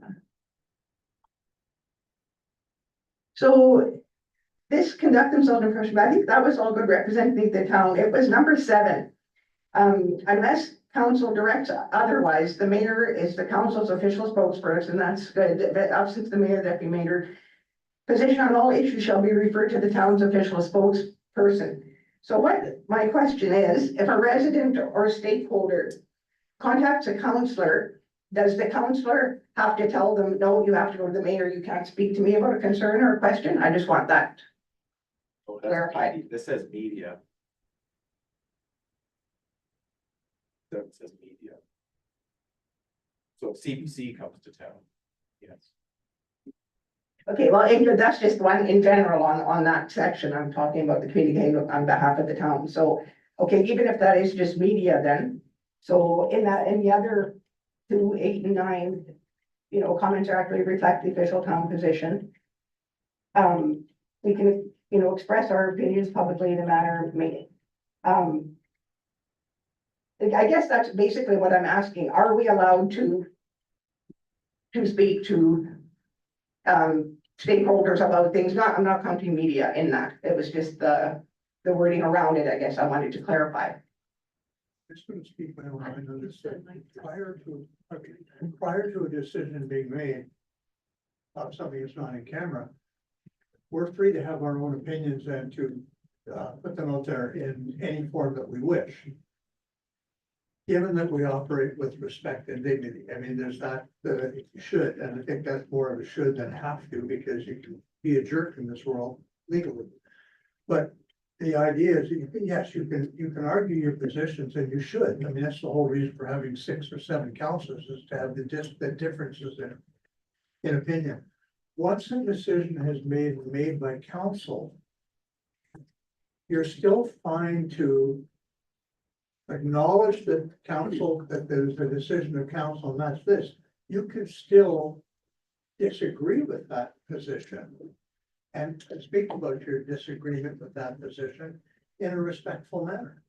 I think that that's really what it's talking about. So there's no limitation at all on having a different opinion. That's why we're here, is to have those different opinions.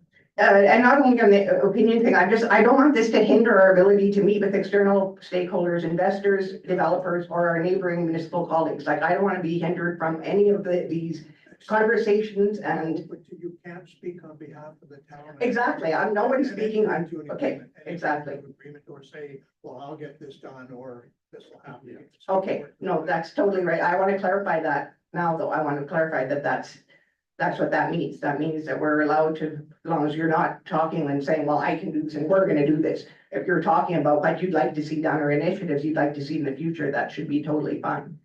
Because I don't want to see everything that we do is based on relationships. And I don't want to see any of those relationships that I've built over the past 3 years or 25 years be tanked over code of conduct. So that's just my clarification. That's where I want to clarify. So I don't know if everybody's okay with that explanation, or what do you think on that? Yeah, none of this in here is meant to stop you from executing your duties as a member of council, which would be speaking to your residents about issues. This is about official communications on behalf of the town, and that is dedicated by protocol to the mayor and the deputy mayor, should the mayor not be available. But no, it's not supposed to stop you from being able to act as a town councilor and to speak to your residents. Okay, then down on number 15, on page 4 of 15, councilors shall respect the town as an institution, its bylaws, policy, and procedures, encourage public respect for the town, its bylaws. Oh, that actually seems redundant. Town, its bylaws, procedures, and policies. And then down, I mean, there's several like that. Again, we have it in D on the next page where it says shall direct, or okay, that's it, sorry. But what I'm trying to get at is number 23, I'd like struck, because there are several clauses in here that speak to that. On number 23. Several clauses speak to it, and I feel that number 23, it does not need to be there. Additionally, I do not feel council should be limited on what they can speak about to their CAO or what the CAO can speak about to them. If they disagree with recommendation, we should be able to advocate and be able to have that discussion about our position with the CAO without fear of being seen as undue influence. And the CEO is our only employee, and attempting to restrict interaction is not beneficial to a productive council. That's just my opinion on how I see that one. I would like to see that struck because, like I say, it does cover it. And the rest of the very. May I speak to that? Yes, please. Not disagreeing with you in any way, except one thing about striking it. Where a lot of councils have, I think, done a disservice to their administration, is that it's the purpose of administration to give us the best guidance that they feel is correct. No, that's their job. Their job is not to agree with me or you or anybody. They're to give us Yeah. their unbridled opinion. It's our job to respect their rights, like the two wings on a bird. Yeah. If they're not flying equal, you have a problem. Where the comment about saying is we have to respect that they work for the town of Corporate and is making recommendations to reflect their personal expertise and a corporate perspective. Is that there's nothing, No. that should be in there. No, we to don't this need that. extent. To this extent. We can listen to everything that they tell us. And make an absolutely opposite decision. Yeah. And that is totally our freedom. But if we're asking if we're asking in this document for people to respect counselors or respect how they deal with people or how they interact with other people around our community, then I think it's fair to have administration act that we respect all we're saying here. Like, is there any part of that you disagree? I don't agree, I disagree with any of it, absolutely not. I respect everybody, but it's in here already. We don't need Where- it. So let's get into the points of order here, Show please. me where. I that is. need the volume to lower, please. I just don't see where it's in there already. That's what I'm missing. Okay, well, I can go back and look for you. If you could, It's gonna take I me a while. don't see it in there, and I'm not Okay, disagreeing with okay, anything. Okay, well, we'll do that one. Maybe I'm too close to the mic here. I guess I better back up before I can't help that. I have a voice and I don't intend on changing. Sorry, Matt, or Deputy Mayor, don't say things like that. It's insulting to me, actually. It is because it means that I'm not allowing you to say things and I'm not saying that you're not allowing me to say things. I'm saying that my voice has obviously bothered you and I'm trying to take that down, but I can't help the way I speak. I was born a certain way and I'd like to be, I can't help that. Oh, so we're gonna start. Okay, number 23, we did that one. I would like to see that struck. Number 24. Number 24, let me just get to that one. That's also covered, involve themselves in matters of administration which fall in the jurisdiction of the administration, use or attempt to use their authority or influence for the purpose of intimidation. That kind of speaks to that respect. We can maybe change one of these clauses to put there, respect that you say, Dawn, kind of incorporate it, but I'm just trying to see how we can simplify it, I guess, is what I'm saying here. And Ms. Parsons? Sorry, not to interrupt, just as we go through them, so that I have clarity, from council as a whole. So would it then, be acceptable to council that we maybe combine 23 and 24, into one? To simplify that a little bit? yeah, that, all I'm saying, looking for is simplifying here, and we don't need to be so wordy. I That's all. agree, we could. Yeah, we could make 23 that and little 24. condensed. Yeah, that's all, Is and that- there was just a bunch of little things there, but it all attended to that one thing, so clarifications are fine with that, so. And I think there's only one more. Was it many?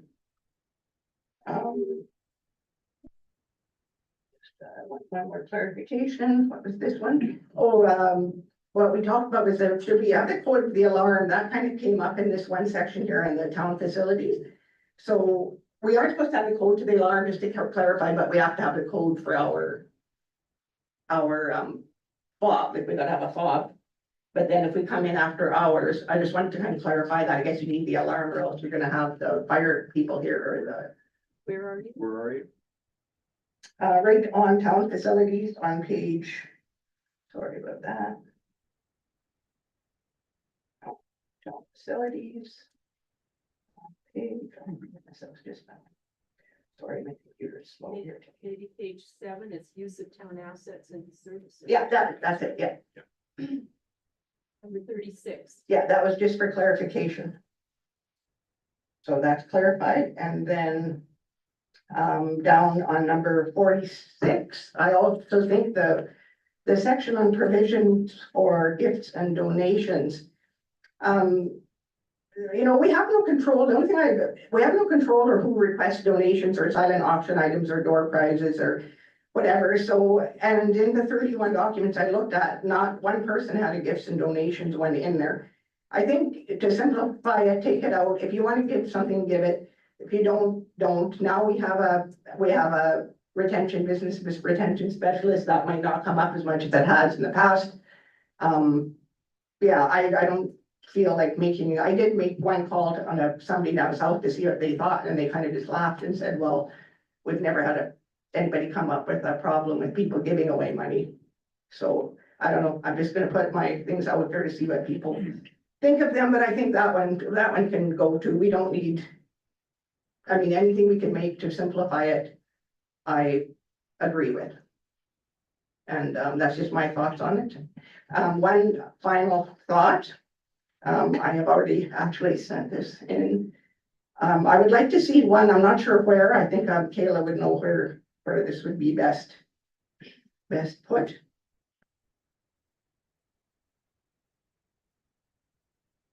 I wouldn't mind a clause there somewhere.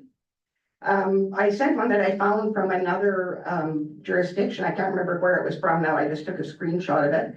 But it basically says the mayor, the chairperson of a meeting will not tolerate any behaviors contrary to sections, whatever, of this bylaw, including rude, discourteous, or disruptive behaviors towards stakeholders, the public, or fellow councillors. The mayor or chairperson shall address the guild party. And I finished it off there. I've already sent it in, but if we could have something like that, I just kind of redid it like examples or, disrespect for our neighbors, community organizations, entities such as nonprofits or attendees at our council meetings. And however we get that across, that could be combined with, I think there's lots in there where we could combine that or just put like pieces of it in. It wouldn't be hard to, kind of marry that with some of the other things in here. And other than that I would be willing to, well, I guess I'll wait and see whether I'm willing to do first reading, but that's my portion of changes. So, just on the last one, if I go to page 5 and look at respectful interactions and with council members, staff, the public and others, wouldn't that speak to it? But yes, it would be up to the mayor to, or for somebody to call point of order. Yeah, I wouldn't mind it having just a little more descriptive wording in there. That's would be my thoughts. I mean, that's my opinion. I think a little bit of descriptive wording wouldn't hurt in there. No different than combining number 23 with some of the other descriptive wordings in here. We don't need to be that wordy about every single thing. And if we could do that, then I think that would be a step forward. Other than that, it's fine. Any comments on Sean's last point? Actually, I can see that, because if a lot of this speaks to councilors' behavior. And there are certain roles that a mayor has and the deputy mayor has that go beyond, that are kind of, because we're all councilors, it comes down to one vote, one person, regardless, that's the end of the story, but there are roles for mayor and there's roles for deputy mayor, and I think to have it in there as a reminder that part of the role of the mayor is to ensure decorum, which is basically, I think, what you're asking, and to have that in there, I don't think is detrimental. I think it's not a bad reminder to have. So to that extent, I kind of like it. It's just clear. Ms. Parsons. I would add that some of that is included in the procedural bylaw about the quorum in meetings and how to handle if that isn't happening, and asking people to leave if they can't abide by that. And so then that will kind of fall under following the bylaws of the town. But some of that wording could certainly be added to here as well. Thank you. So, it's doing that. Yeah. Okay, so who wants to bring up some other points? Councillor Ford. Not to bring up a point, but with that comment, would in this bylaw, would it refer, that section, would it refer to such and such clause on the procedural bylaw and back and forth? No. I wouldn't recommend that, just because if you have amendments or you change a bylaw, then you have to go back and change your other bylaw. Okay, so some clause will be added in there about the mayor's duties with respect to conducting meetings or something. Okay, well, as part of the meeting. Anyways, Councillor Ford, do you have any clauses you wanted to look at? I'm good. Councillor Good. Other than I appreciate the amount of work you guys put into this. Councillor Boychuk, I'm gonna be calling on you, next up, so just get ready. Councillor Carr.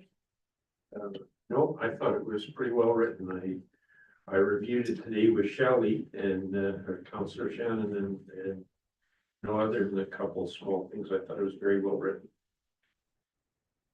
Okay, Councillor Boychuk. Hello, everyone. The only concern I have, and I'm looking at uniquely from my experience and my situation that's going on, is what does literally the representative of the town mean? And this is where it gets a little cloudy with me and the organizations I deal with, the times that I'm possibly in the legislative building advocating for the town of Peace River, but not as a town councillor as Peace River. And so, you know, I'm pretty sure I know where the lines are drawn, but lately with a few things with the task force, and presentations coming to the council, not as a counselor and stuff like that. I just kind of wanted to know, I just didn't want to cross any lines and be well aware of where I could do and what I can do prior to attending council sessions as a task force chair and attending advocacy meetings with the government, that sometimes it does get confused that I am a town councillor, but I'm not there as a town council member and stuff like that. I just want to stay within the lines, make it very clear. And so I just really not 100% sure, you know, in my mind, what I can and can't say and who I can and can't say some things to. And I know often I get emailed through my town council email, but I respond with my personal one. But you know, I just want to stay within the lines there and not cause any confusion for anybody like in a role like myself where I sit on AHS boards and represent Peace River and stuff like that, but it's not my town council role, and how I should report to council and just along those lines. That's where I have a little bit of concerns and need some clarification. Parsons. That's a really great question, and certainly a difficult thing to manage, particularly in a small town when councillors wear many hats. I think you do a lot of things correctly when you do this. You know, you state that you're not there as a town council representative, and you're there speaking, representing the task force, and you're wearing your personal hat when you're at these things, and then you just have to make sure that you yourself continue to toe that line when you're at that. You don't accidentally cross roads back onto your town council hat. You stay in your task force or your personal, whatever it is that you're doing at the time. Because that can be an easy thing to accidentally swerve over, but keeping that in line. And that's why we changed that one section under the complaints, to make sure that the complaint goes to council first, and then they decide if it goes to the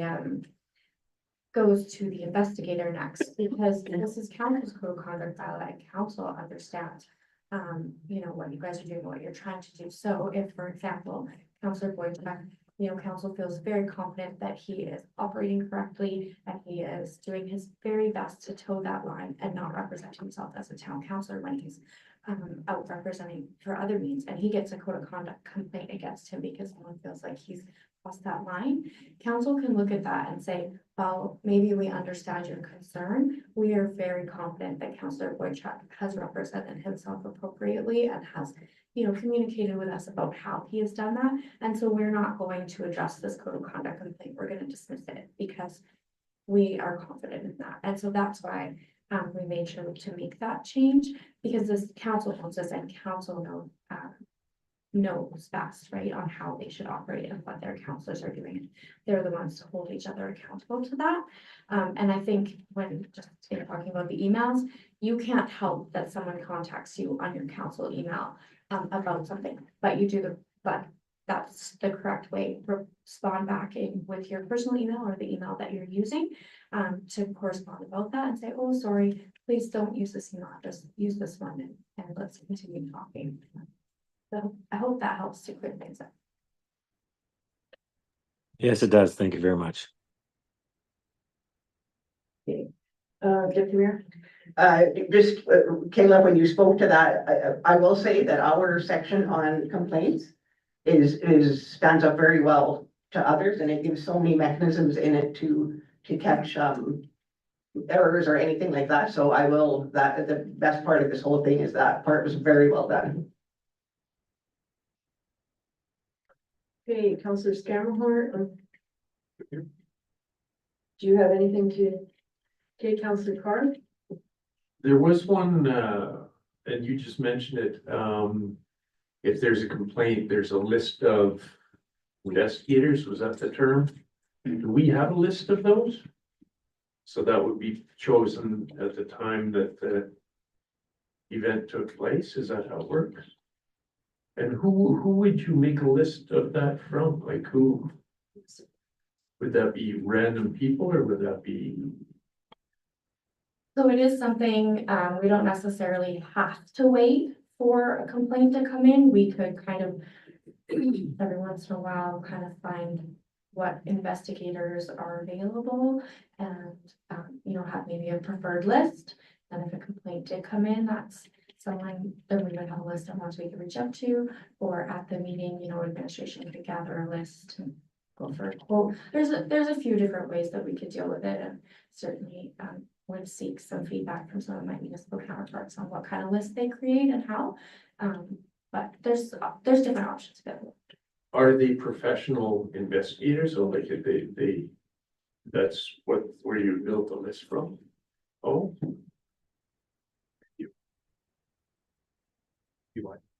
Hey, Councillor Scammahorn. So for example, when we were doing our ICF agreements, the province had a list of mediators, arbitrators, this kind of thing, like you could select. So a lot of these would be the same people they do.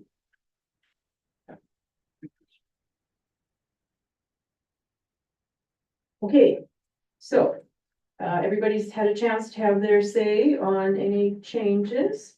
So perhaps we would be able to now go to move to first reading. And then Ms. Parsons can give us directions after that. Yes. If council so desires, they could, from the recommended motion of giving first reading, you could add that council give first reading to the council code of conduct bylaw number 2160 with amendments to be brought forward for second reading. And then it's clear that the council is seeking some amendments coming forward at first read or second reading, sorry. Sounds good. Somebody like to do that? After all this time, Deputy Mayor? Brad.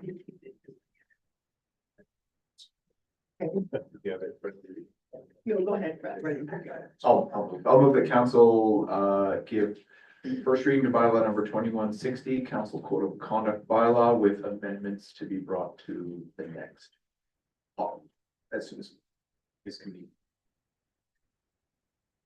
Parsons has that? Yep. Okay, everybody's clear on the motion? All those in favor of the motion? In favor. Okay, it is carried. Thank you very much, administration, for getting us to this point in the discussion. The document that a new counselor, I think, could look at and figure their way as to what they should be doing, and the public can also look at it and figure out what's supposed to be. So next up, we have no unfinished business, but new business. We have the 2024 property tax update. And this is how Gaydon will lead us through this, Acting Director of Corporate Services.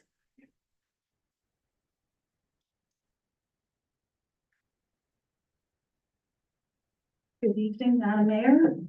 I am providing an update on the property taxes for 2024. The total property taxes levied were 15,789,000, and that included the education and seniors requisitions. Of this amount, we collected 14,670,000, and that was either received before June 30th or was committed through the monthly tax installment payment plan. And we received an additional 307,000 in July. So the total amount we've collected is 94.9%.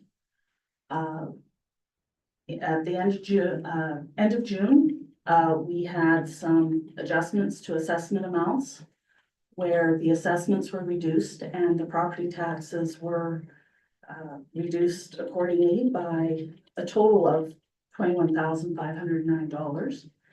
And we still have 8 assessment appeals which were received but are still open. And we received those prior to the deadline of August 5th. Good.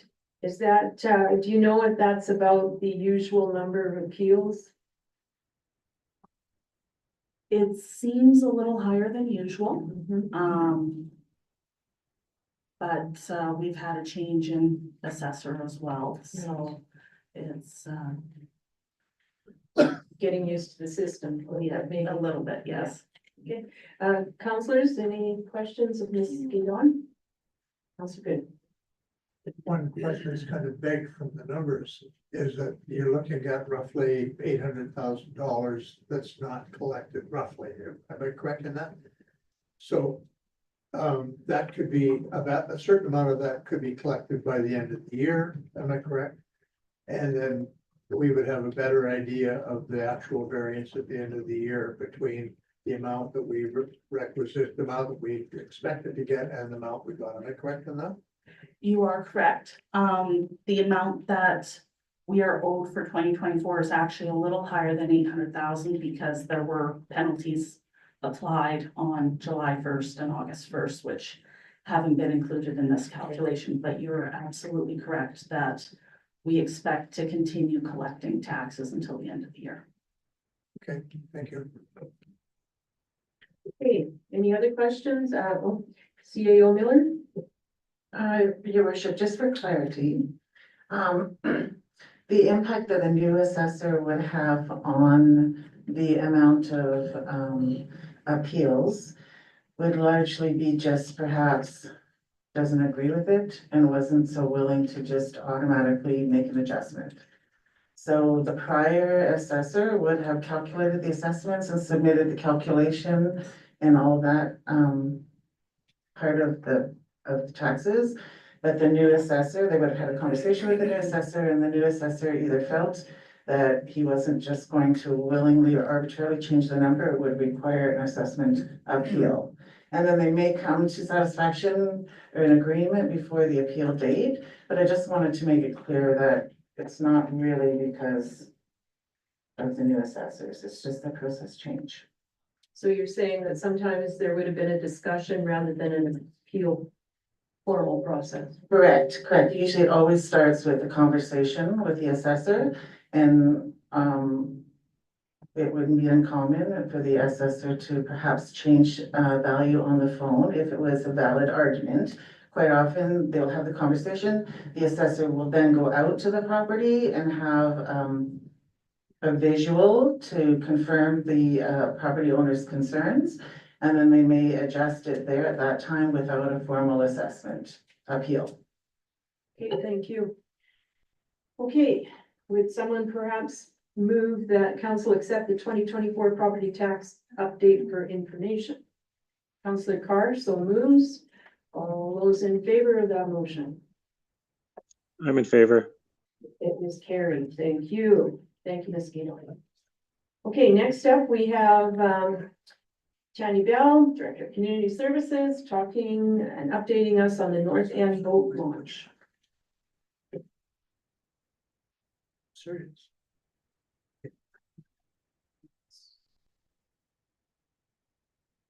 Thank you, Your Worship and Council. It's been some time since there was a update to council in regards to the North End boat launch and the process of divestiture. Thank you. From the Departments of Fisheries and Oceans through the Small Craft Harbor Program to municipalities. It was a program that had been in place early 2020s, even prior to. This program came from DFO to the town in 2021. At that time, the council of the day made the choice to obtain the piece of property. It's the lot specifically where the existing, debatable if it's existing because it is falling apart, concrete boat launch is located. We've been awaiting that process for a number of years and have inquired sort of once a year to find out where they are at. Most recently, we've received a much more robust update, which is included in the briefing note for you. It looks as if the program has sort of stalled in the sense that whatever approvals that they had obtained no longer existed. So therefore the transfer for a nominal fee, and that is pretty key information. We were not purchasing the property. The agreement by council of the day was that this was a transfer of ownership for $1 or next to close to $1, plus the upgrade of that site before the site was transferred, the lot was transferred to the town. This particular program seems to have to go back to the drawing board, as it were, unfortunately, which might have two implications for the town. At this time, we don't have any more detail than what we have in the report. But if there is no funding available to upgrade that ramp, Department of Fisheries and Oceans Small Craft Harbor Program may come back to the town and suggest they can transfer for a nominal fee, but there are no funds to upgrade the lot. And at that point, we'll have to bring back to council a conversation of what would you like to do at that time. I'm being hopeful that funds become available at the federal level and as agreed upon originally in 2021, that we do see this lot transferred after it's been improved and upgraded before it's transferred to the town. Excuse me. Any questions? Sorry. Everybody's okay with or not okay with it? Yeah, result, but no questions at this point in time. So at this point, that means that admin just keeps awaiting and talking to we will keep making inquiries as to the status of their process. It does look like it's going to be lengthy and restarted. So 18 months is the estimate. We will see where that process goes. Okay, well, thank you. So now could I get a motion that council accept the North End boat launch update for information? Councillor Ford so moves. All those in favor? In favor. Great, it is carried. Thank you. Next up, Mrs. Bell is also bringing us the Town of Peace River Municipal Library Board 2023 financial statements. Yes, thank you, Your Worship. As attached and for your information and review is the financial statements from the library. This is a requirement as per the Library Act to bring forward the financial information from the library annually. This is not something that we have done very well in the past, so we're improving our processes, ensuring this component is fulfilled. In addition, the actual library bylaw, the Town of Peace River Library, the Town of Peace River Library bylaw does require that the library's financials are audited by the town's auditor. So starting in 2024, we will include the library financial in the auditor report. Will that be an expense to the library or be determined during budget period? Okay, I note in the audited report that the audit reviewers don't bring anything negative to the want to bring anything negative up, I guess. Yes. So, any questions on the report of Ms. Bell? And if there are any questions, our councillor representative may be able to answer them. My goodness. So Mr. Boychuk, Mr. Boychuk, you were, okay with the, report? Yeah, I didn't have any major concerns with it when it came across, and we had some good questions and discussion around it, so it was good. Great. Okay, thank you. So perhaps someone would move that council accept the Town of Peace River Municipal Library Board 2023 financial statements for information. So Councillor Good so moves. All those in favor? Thank you. In favor. Thank you. Thank you. Okay, then we have Mr. Fisher, who's going to tell us about a communication cell tower land lease.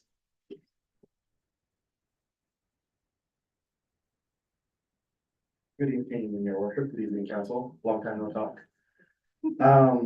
So in January, earlier this year in January, at one of our council meetings, it was moved by council to confirm the town is willing to entertain placement of a communication tower on a portion of Southeast 368322 west of Fifth. So that's a section of land near Ken Borland Diamond Ball Diamonds. We've been in talks with a developer for a communications tower there. And there's a desire to enter into a lease so that they can undergo some of the design work that'll be necessary to determine if it's a feasible solution for them. And one of the conditions for that lease that they're looking for is if it is desirable to do it, they would be looking for a commitment to a 20-year lease in order to attract telecom investment to the tower. So that doesn't preclude any development processes. They would still be required to get a permit or operating license from the regulator. They would still be required to apply for a development permit for this property. They would still be required to comply with their land use bylaw that requires public consultation and everything like that. But what we're looking for is if a 20-year lease would be amenable to council. That lease would bring in sort of an annual revenue to the town for use of the property. The developer has requested that information not be shared publicly. If council's interested, we could move into a closed session briefly. I can discuss some of the financial terms. It is a reasonable market value. It's consistent with what I would expect, what our third-party consultant has recommended for a lease agreement. And it would commit that lease agreement or that lease revenue for 20 years. If there is sites deemed not usable by them as they go through the design process, then there's an out clause that would be incorporated into the lease. So what I'd be looking for is a motion for council to approve administration to negotiate a lease for a portion of the property legally known as Southeast 3680 or Southeast 368322 west of Fifth for the purposes of designing, installing, and operating a telecommunications tower with a term of up to 20 years. Option 2 is if you decline to enter into the long-term lease for the property, it leaves a piece of property available for alternate town uses. I don't think the developer would be interested in continuing the process. That's the big stuff. Questions? Councillor Good. A couple of questions that I would have regarding this would probably be better handled in camera because they could be discussions about other parties. So under the, I don't know what section for detrimental to the business interest or the private interest of the third party. So I would recommend that. Okay, so, admin, the counselor has a question. He feels it's a foible issue, so we could table this matter and, put it into closed for this meeting. So how do we do that? Or your worship, you can go into close now, talk about it, come back out of closed and continue the meeting. It's.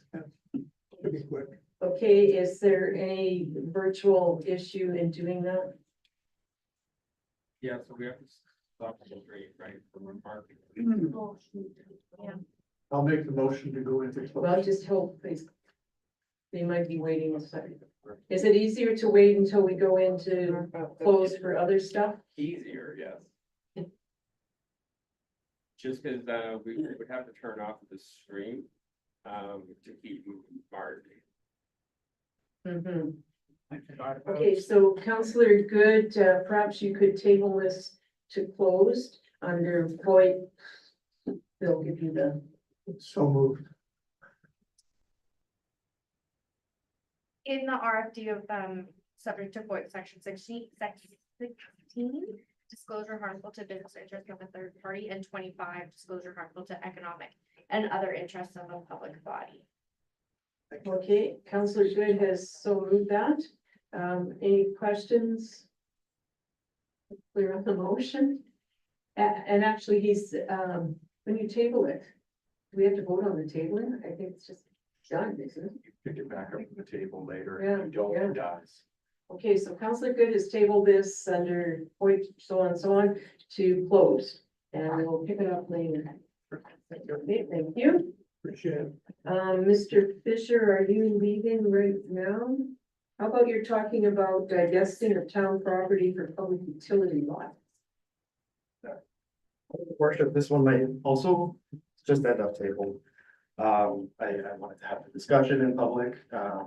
So there's a regulator station by the north end boat launch, public gas or gas utility site. ACO Gas approached the town to lease a portion of the property, basically to do an upgrade and a minor expansion of the facility. The plans are included in the RFD. Proposed lease agreement rates were what I would consider unreasonably low. Especially for a surface lease where you're not entitled to continue really using that footprint. So ATCO has basically through, I think it's been about 4 months of back and forth between me and ATCO. We have agreed that it's probably more appropriate use to sell the lot to ATCO and or a portion of the lots, so they would subdivide a portion of that out, pay us for the footprint they're using, and leave the remainder of the lands for the town. They would get a sale revenue from that process, an ongoing tax bill that would be given to us, and I wouldn't have to renegotiate a lease, service lease for $1 a year for 50 years. The exact terms of the sale are currently not something we want to disclose, subject to FOIP 16, disclosure harmful to business interests of third party, section 25, disclosure harmful to economic and other interests of the public body, and section 29, information that is or will be available to the public. We could share in a closed session if you guys want purchase information, but it is a higher than the residential rate nearby, just in terms of it's a commercial ongoing use. Okay, so counselors, are you willing to move forward, or would you like a little more information in closed session? If so, somebody should table it, otherwise. One question. Okay. Where is this? I know you've got it's 84th and whatever. Roughly where is that? Is that up against the hill? Yeah, the fenced in regulator station by the boat launch on the south side of the boat launch, Okay. the north boat launch. Okay, I'm good there. That's fine. Sorry, I didn't specify which boat launch. I apologize. Yeah, no, it's my lack of understanding, not yours. Any other questions? Mrs. Parsons? Apologies, but I'm just going to go back to the previous item. So that when we're ready for a motion, perhaps we could just clarify. I looked at a procedural bylaw. Table means a motion to temporarily delay consideration of any matter. So perhaps we go to it administratively just to fix that, get a motion and vote. We can vote on it. Well, no, but then I questioned it about tabling, so, okay, so, yes. So we could just have Councillor Good move that the communication cell tower item be tabled to the closed session portion of this meeting in accordance with 16 and 25 of the point fact. So Sounds good. All those in favor of that motion? Apologies for that oversight. In favor. Good, thank you. Okay, it is carried. Now we're on to the divesting of town property for this public utility lot. Councillors, put forth a motion of some sort. Councillor Ford? Thank you, Your Worship. Put a motion on the floor that council approves divesting a portion of lands 5617 BK 3, 4, and 5617 BK 3 OT to APCO gas and pipelines for the purpose of a public utility lot. Thank you. Any further discussion? All those in favor of the motion? I'm in favor. It is carried. Thank you. And Mr. Fisher is gonna now talk about extended producer responsibility program and an update on that. Thank you, Your Worship. Nice, patch up. Sorry, you guys have to hear my voice so much. This is just in November, was it November? It was November. Council passed a motion for us to or to authorize Peace Regional Waste Management Company to register for the Extended Producer Responsibility Program on behalf of the town Peace River. So they did do that in December of 2023. The Extended Producer Responsibility Program is a program by which if you make a waste product and it's recyclable, you are required to pay for the recycling of that product. So an example would be paper products or plastic, like the containers that are recyclable but not a deposit kind of product. Basically the way that program will roll out is starting in April 2025. The town will get basically a credit from the regulatory body that's kind of been delegated Extended Producer Responsibility Program. We'll maintain our current collection, pickup, and that schedule contractor. There should be no day-to-day impact on our residents through this transition. For the curbside recycling portion, we'll get paid an amount for the pickup, the processing, and then the eco center will get paid an amount for the amount of materials that get delivered to the eco center for recycling, whether that's multifamily or from our curbside program, to basically get that to an appropriate treatment facility. It's kind of a cool deal. Right now we pay about $4,000 per month, which is collected on our residential utility bills for the curbside recycling. That excludes what gets paid by the eco center, what we pay to the Peace Regional Waste Management Company. That amount will be partially or completely offset by this program. We've still got some work to do in terms of coordinating the contracts and negotiating with the regulatory body. This is going to be a good thing for our residents. It will allow us to expand the recycling program a little bit more. There's things that are not currently recyclable, like glass jars. We had to write like a letter to a resident who had held sort of boxes of like washed and cleaned jars that they were unable to recycle because we don't accept that in our curbside program. That'll kind of be an expansion of service going forward. We should see some lower utility bills or at least some lower costs and transfer that to the reserve. Any questions? Okay, so April 2025. Okay, sounds like a good deal. It is. Okay, I know BC and some other provinces have been into this for a while. Certain municipalities have opted out in those provinces as well due to, I don't know what their circumstances or whatever, but some have done that as well. But onwards we go, I guess, with this. And any questions from councilors? Someone care to put forth a motion to accept the extended producer responsibility program for information? Update for information. Thank you, Deputy Mayor. All those in favor? In favor. Great, it is carried. Okay, now it's Mrs. Miller's time. So Mrs. Miller, Sagatowa Friendship Society requests for a letter of support. Thank you, Risha. So as mentioned, this request for decision is just follow up to the June 24th meeting, where a request for decision was put forward to council seeking a motion of council for administration support to a letter of support to Sagatowa. Subsequent to that meeting, council passed a motion asking Sagatowa to come forward and do a presentation, which they did at the last meeting. And now council administration is looking for a motion to approve issuing a letter of support. Thank you. Any questions of CAO Miller, Councilor Carr? Now, this is a letter of support for their winter funding for the Out of the Cold, I believe, is it not?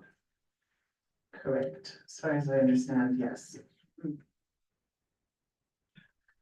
Okay. You know what, I think it was something to do with the fire. I remember them talking about wild. Yeah, they already have the funding for that. Okay, and then this would be for the out of cold for the winter program. Okay. Which one is it for? The Out of the Cold. And we could just wait, confirm the letter. Mark may be able to answer that as well. Sorry, what was the question? I didn't quite hear it. Do you know, the letter that Sagatowa is requesting, do you know which, grant it is for? I believe it is for the wildlife evacuee relief fund or something along that line. It's not, I believe, strictly for the shelter operations. It's just a grant that they've already received money from. And they just need, one of the requirements of the grant was a sign off that the town supports them in this role. Okay, so the first sentence of their letter does say that they are writing this letter to request a letter of support for the out of cold shelter. That's the name of the shelter. So, Yeah, I believe that's the program. They applied for the grant funding to support the evacuees.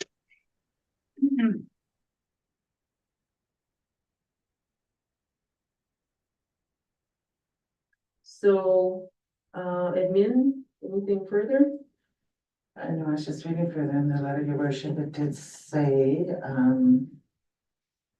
last year the funding was the emergency measures grant, last year, it's currently the emergency measures grant from May 1st to October 31st. Last year it was called the wildfire emergency response. And it says that what enables the shelter to stay open during the summer months from 4 p.m. to 8 a.m. And then from November 1st to April 30th, they get winter emergency response grant through the RDN network. But remember, they said they already received their summer emergency measures grant and they just need to provide this letter of support to kind of close off the application and tidy everything up. So to word a motion, is it going to be the emergency response measures grant? Yes, yes. Okay, any further questions, Councilor Ford? So just to be clear, then, the funding is for the summer months that were stated. And the funding's not, the money that their grant is not specific to the wildfire evacuees, but it's for the out of cold shelter to operate during the summer months, however they choose to operate. That's my understanding. It's enabled them to work throughout the summer from 4 p.m. to 8 a.m. in the morning. Any further questions? Would someone care to move us along with the motion here? I just have a quick statement, Madam Mayor, if I could. Yes. Yep. Just from my experience in working with the shelter and our EMS services and our police in our town, every hour the shelter is closed, especially during the summer months, we can see the call volume go up with hospitals, especially with the hospitals. And I know for a fact that the shelter is supporting and providing a great relief for a lot of people in our community that just need a place to stay for that after business hours, after things have closed, so they're not, they can come for a supper and connect with the services. So I just wanted to say that it is a very valuable resource that we have in our community, and it impacts more than just the residents of the town. It impacts the RCMP, it impacts our hospital considerably, and just helps with those issues around. Okay, thank you for that information. Perhaps you would make the motion? Absolutely. I just don't have it right in front of me. If you can help me with How about it, you but I move would the- gladly put forth a motion to support the Sagatow and signing their letter. Okay, so Councillor Boychuk moves that council provide a letter to the Sagatow Friendship Society in support of their emergency response measures grant application to receive operational funding for out of the cold shelter. How's that sound? Perfect. Okay, thank you. All those in favor of that motion? In favor. Great, it is carried.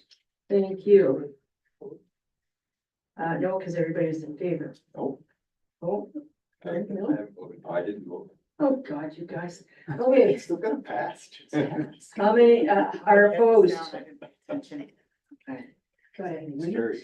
That's what I asked. Thank you, Mary. Thank you, Mr. Good. Keep me informed about these things.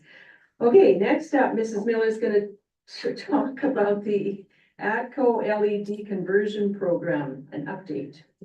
Thank you, Worship. So last September, council gave administration authority to move forward with converting a conversion project with ATCO to change all of our streetlights over to LED. We checked with ATCO to see the status of the project.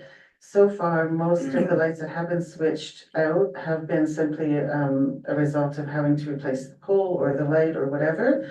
The actual project is scheduled to start on September 9th. They anticipate 5 weeks to complete. And they tell us there'll be very little disruption to our residents. They'll just be going from pole to pole. So hopefully this winter we'll see an amazing difference in the community and in our future power bills. Sure, good and bad that way. In terms of communicating this out to residents and so on, will ATCO be doing that, or we kind of help them, or how does it work? Well, I am confident that our communications coordinator is gonna absolutely put something out, but we'll also see what ATCO's gonna do. Great, thank you.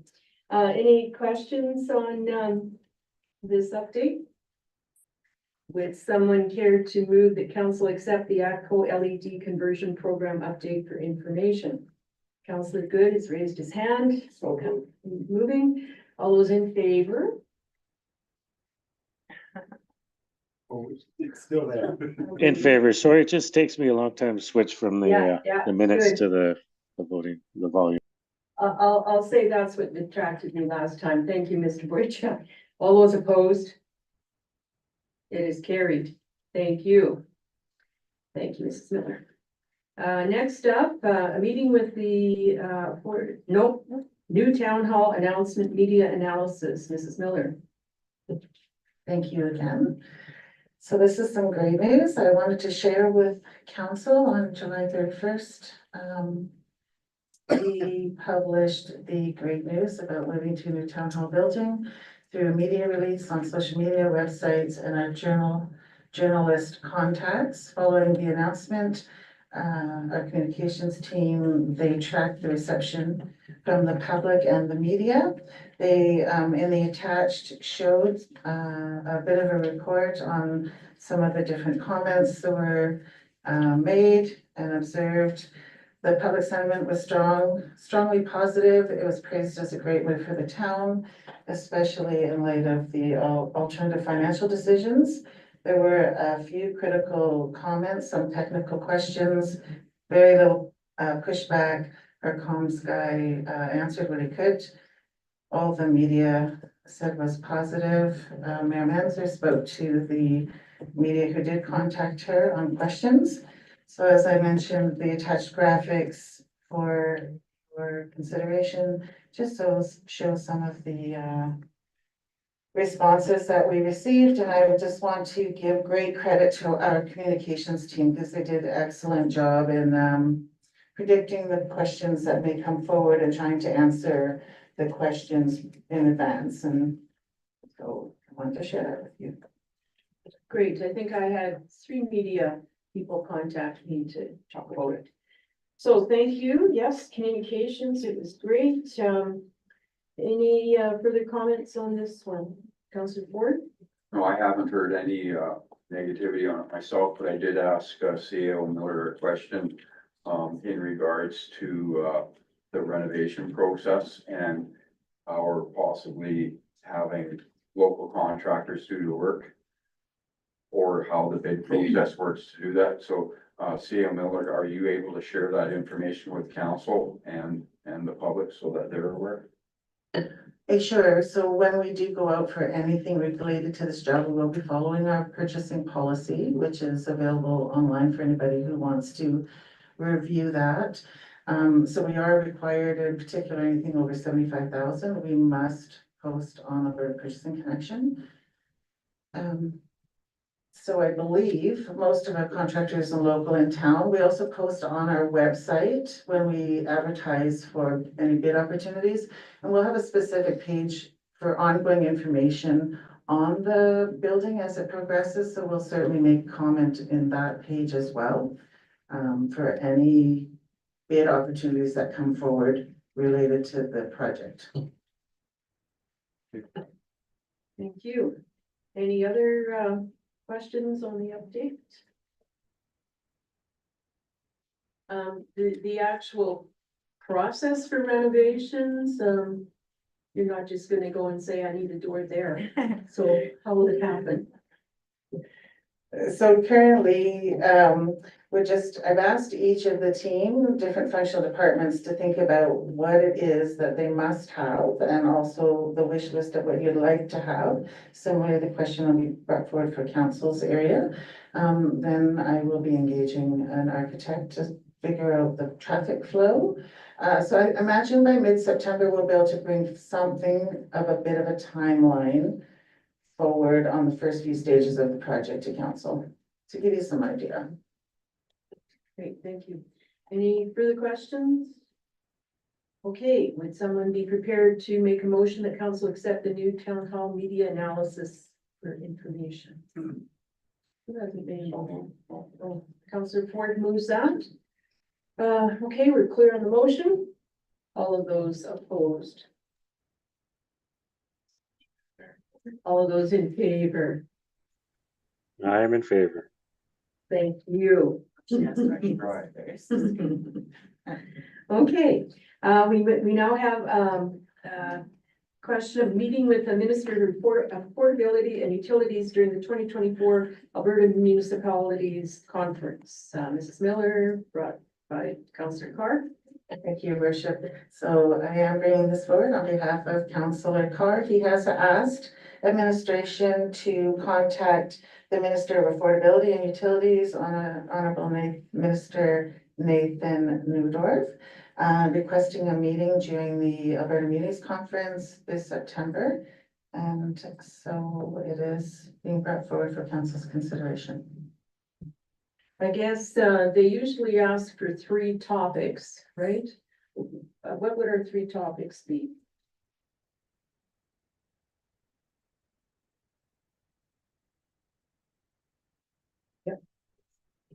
This was requested by the mental health task force, so I'm not exactly sure I missed that meeting. I was just asked to request it, so maybe Councillor Boychuk could speak to it.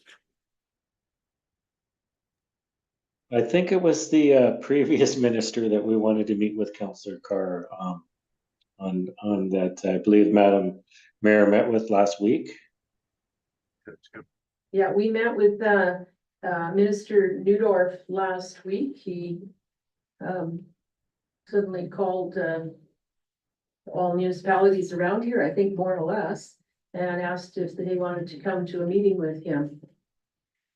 So we talked about affordability, whatever that means. People in different stages and financial circumstance, affordability means different things. Talked a little bit about utilities, costs of that, and private costs and how their system works and so on. So I don't know. I think it would be a good opportunity to follow up for sure, since you've already had a meeting with him. He was doing something about distinguishing like Peace River area from, say, Grand Prairie area, maybe even Peace River town from surrounding areas in terms of this question. Maybe somebody could word a motion that yes, we'd like to go ahead with the requesting a meeting with Minister Newdorf. And the understanding is in the next day or so, we're going to come up with topics. So the task force will have a chance to input that. Does that make sense, administration? Yeah. Okay, Mr. Carr, perhaps you would move that? I can do that. Okay, Councillor Carr moves that administration be directed to request a meeting with Minister Newdorf, who is Minister of Affordability and Utilities, at the AM conference in September.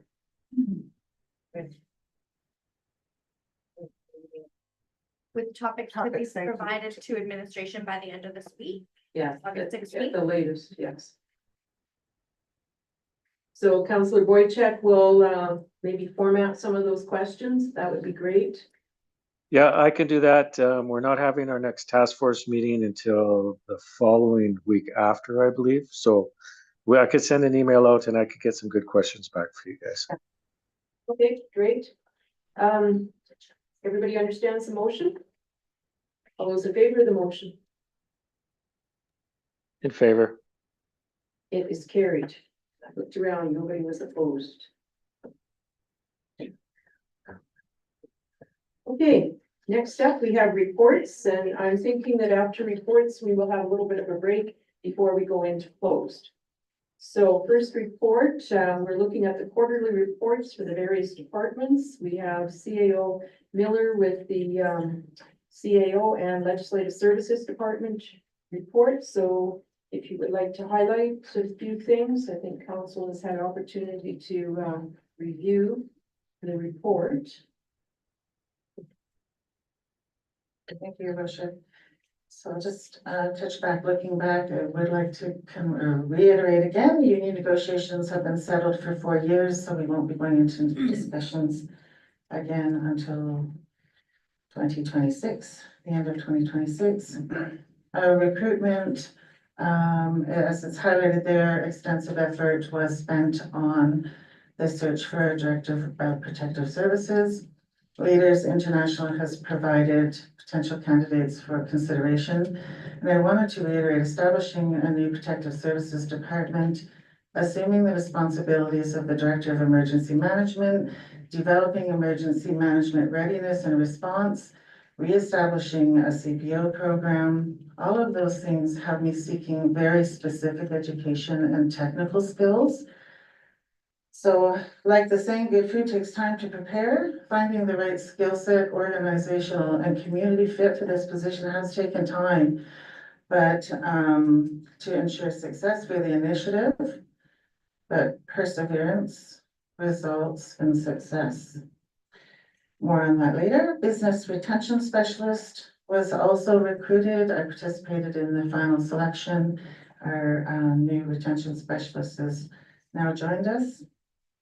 Website development project, that is a huge project. Content migration continues It's been a massive amount of work for the internal team that's taken that project on, and I'm sure they'll be happy to see it getting launched. The schedule is currently in September. Council Code of Conduct, we're getting near the end.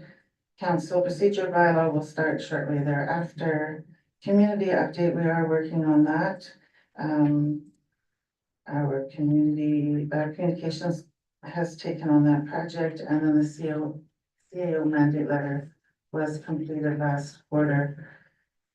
Land use bylaw, we continue on the rewrite.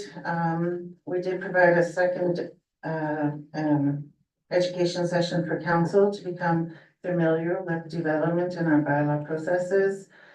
We brought forward the utility rate model for council. That will be brought forward for first reading of the utility rates in September, and then we can open that to the public. Public nuisance. We talked again quite a bit about the public nuisance downtown. We recommended the planters were removed and those new planters being installed. Financial position, the audited financial statements were presented. We had more talks and was directed to consider the Apex situation for the encampments, and then the urban reserve letter and notification, and then the new town hall. So it's been a really busy quarter. I also took 3 weeks vacation in the last quarter. Multiple bylaws were brought forward. So the camping bylaw, taxation, fees and charges, cemetery, community services bylaw, and then the reserves policy was adopted. Advocacy, quite a bit around and trying to work to get the formation of the Regional Energy Committee started up. I did participate on the teleconference with Minister Jean on the nuclear energy and continued advocacy for enforcement of the encampments by the RCMP. When it came to training, we hosted actually a Director of Emergency Management training. We invited our regional partners. It was well participated. I attended bear awareness. Legislative services, attended the SLGM conference, and Kayla accepted her CLGM credentials and society membership. Legislative services also completed their SDAB clerk training. It's a requirement to recert. And communications trained up on ICS 100 and 200. We did the chamber trade show when it came to relationship building ongoing. So I myself also received my 15-year pin from my association, CAMA Association. I've met with the commercial retail developer from No Frills a couple of times. I've had ongoing meetings with the regional CAOs in preparation for our council regional meetings. I have joined the REC meetings, which is the Regional Energy Committee, the ICF committee. Ongoing, I've met with the airport master plan consultants. We're in asking questions. We've met with provincial representatives regarding the water intake level and the impact on Site C and impact on drought conditions. Continually meet monthly with the RCMP. I did participate in the external safety codes audit presentation, so the findings of the external audit on our safety codes. We celebrated the retirement of our development officer who was here 26 years. And then I attended a barbecue for Public Works in recognition of National Public Safety Week, and I also gave a motivating story at the safety week. Communications, you can see, it just keeps climbing and getting better and better as our comms team become more acquainted with our community and our organization. So the focus, as you see, is working on putting emphasis on the story and humanizing our image. And that is putting faces to the names and to the issues that we are constantly reporting. So you can see some great work here. An example, so we profiled one of our public works staff when we did street sweeping that showed 16,000 people were reached. He did a great post when we were having issues with the yard waste bins. Again, it humanized the person who has to go in and pick out all the stuff that doesn't belong. Talks about the big win when we admitted our oops on the utility bills, and that was well received. People appreciated the fact that we're human, we make mistakes. And then, really shifting to meaningful content. So we hope, they say, it takes 10 good comments, positives for every negative that's heard. So we intend to just continue to remind everybody about people who work here and the great work that we do. So when we do make a little oops, there's more grace. And then you can read the stats. It's crazy how much the stats have gone up in 90 days. And lastly, it said one of the most successful posts was our Public Works Appreciation, and it reached upwards of 30,000 people. So, with emergency management, Q2 really did have the team on continued level of readiness. You may not have recognized that or seen that, but we were continuously monitoring the risks of flooding as the ice moved out, then the wildfire season, and then the mitigation of potential impacts on the town's water supply because of provincial drought conditions. And then, of course, we're in conversations with the impact of Site C as they begin to fill at the end of this month. Our ESS teams throughout seasonal rotation on call responders and readiness for that help phone call. The Peace Regional Emergency Management Partnership continues to develop, and there I mentioned how we hosted the GEM course and trained up everybody, now has certified Director of Emergency Management trained persons in their municipalities. On May 6th, the Emergency Advisory Committee came and presented to council. Well, actually, you are the committee, so you had your annual meeting, reviewed what was the activities and training that was completed last year. Then we did the table topic exercise on June 3rd, where council went through the motion of declaring a state of local emergency. Then with economic development, we had two members, member Ranadus and Gail Walton. We finished at their end of their 2-year term, they resigned, and we had two new members join. The investment attraction strategy is now complete, and it's just out there to try to hopefully engage some persons that want to take some of those ideas and run with it. The rural renewal stream program continues, the business grant program continues, and the Chamber's trade show, and I would say that our umbrellas just rocked. And we hope to see those umbrellas all over the place to share our landscape. And then looking forward, the priorities for Q3, again, I'm finalizing the employment offer and the contract negotiations with our Director of Protective Services. We're finishing the migration, well, we're not finishing the migration, there will be still quite a bit of work, but to the point where we can launch our new website. We're hoping to adopt or see adoption of the Code of Conduct bylaw. We'll begin the initial research of the procedural bylaw, final design and distribution of the community update, continued work on the nuclear energy, working on the user engagement and the floor plan design for the future town hall, and then continued research on the urban reserve process and working to schedule some future meetings between council and the band. And it was a very, very busy quarter. Yes. It does really look that way too. Any questions of the CAO on the report? Councillor Carr? Are we revisiting our purchasing policy? I didn't hear that in the report. It is, but it's not in the next quarter yet. No, yes. So since this is a public meeting, the working on the land use bylaw refresh, and the new development officer is doing some education engagement sessions, lunch and learns with realtors. So that's just starting up, or it's just The lunch and learns are just starting, but that'll be mostly on. It's not on the new land use bylaw, it's on the current land use Yeah. bylaw and the process of development. Maybe a few less questions about gravel pits next door to residents, maybe.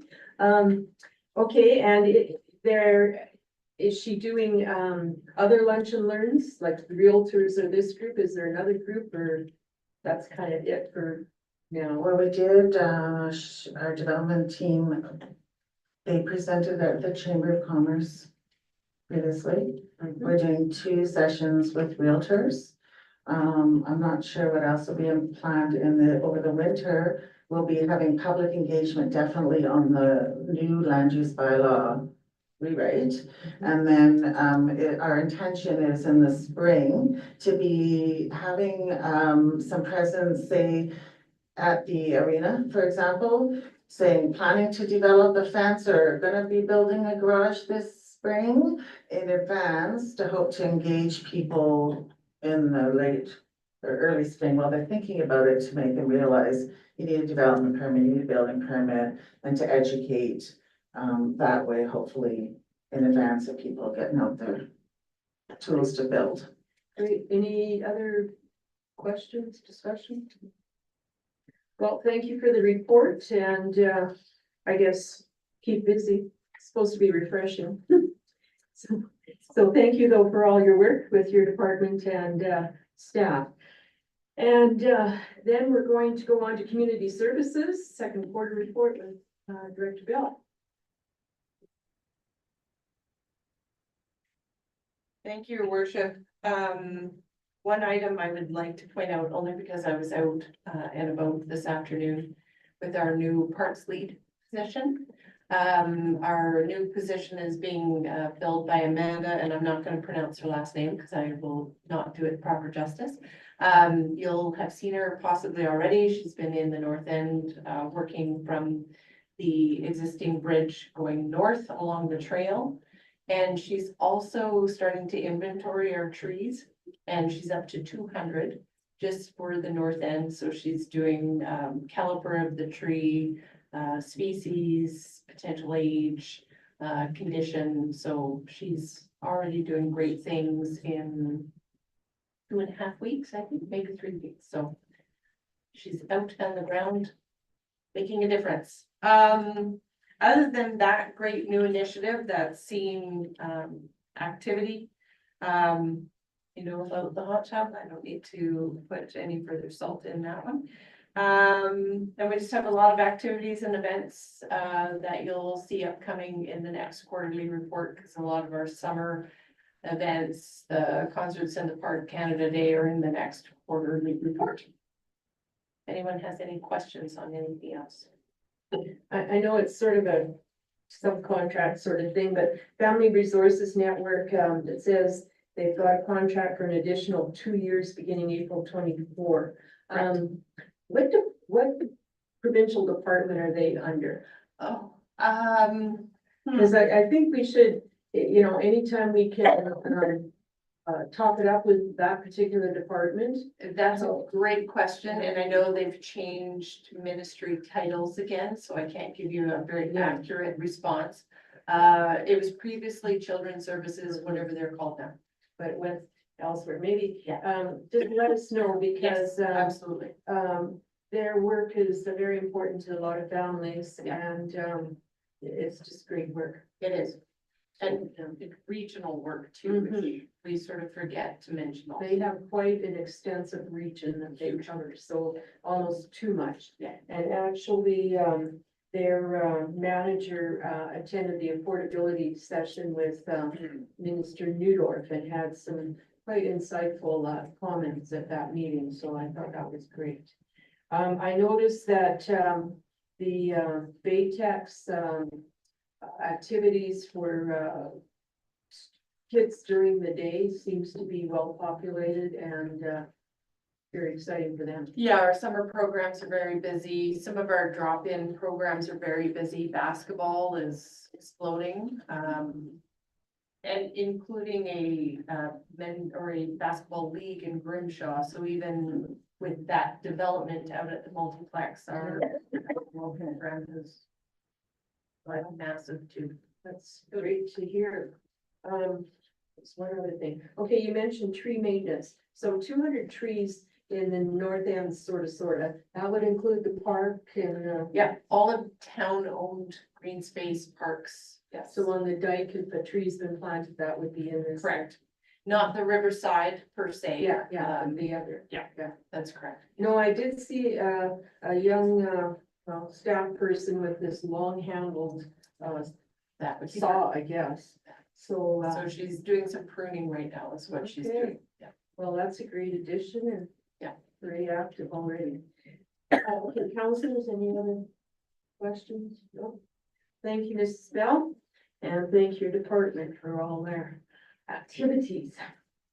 Corporate Service Department, the 2024 second quarter report, it's Kate on, is telling us about this.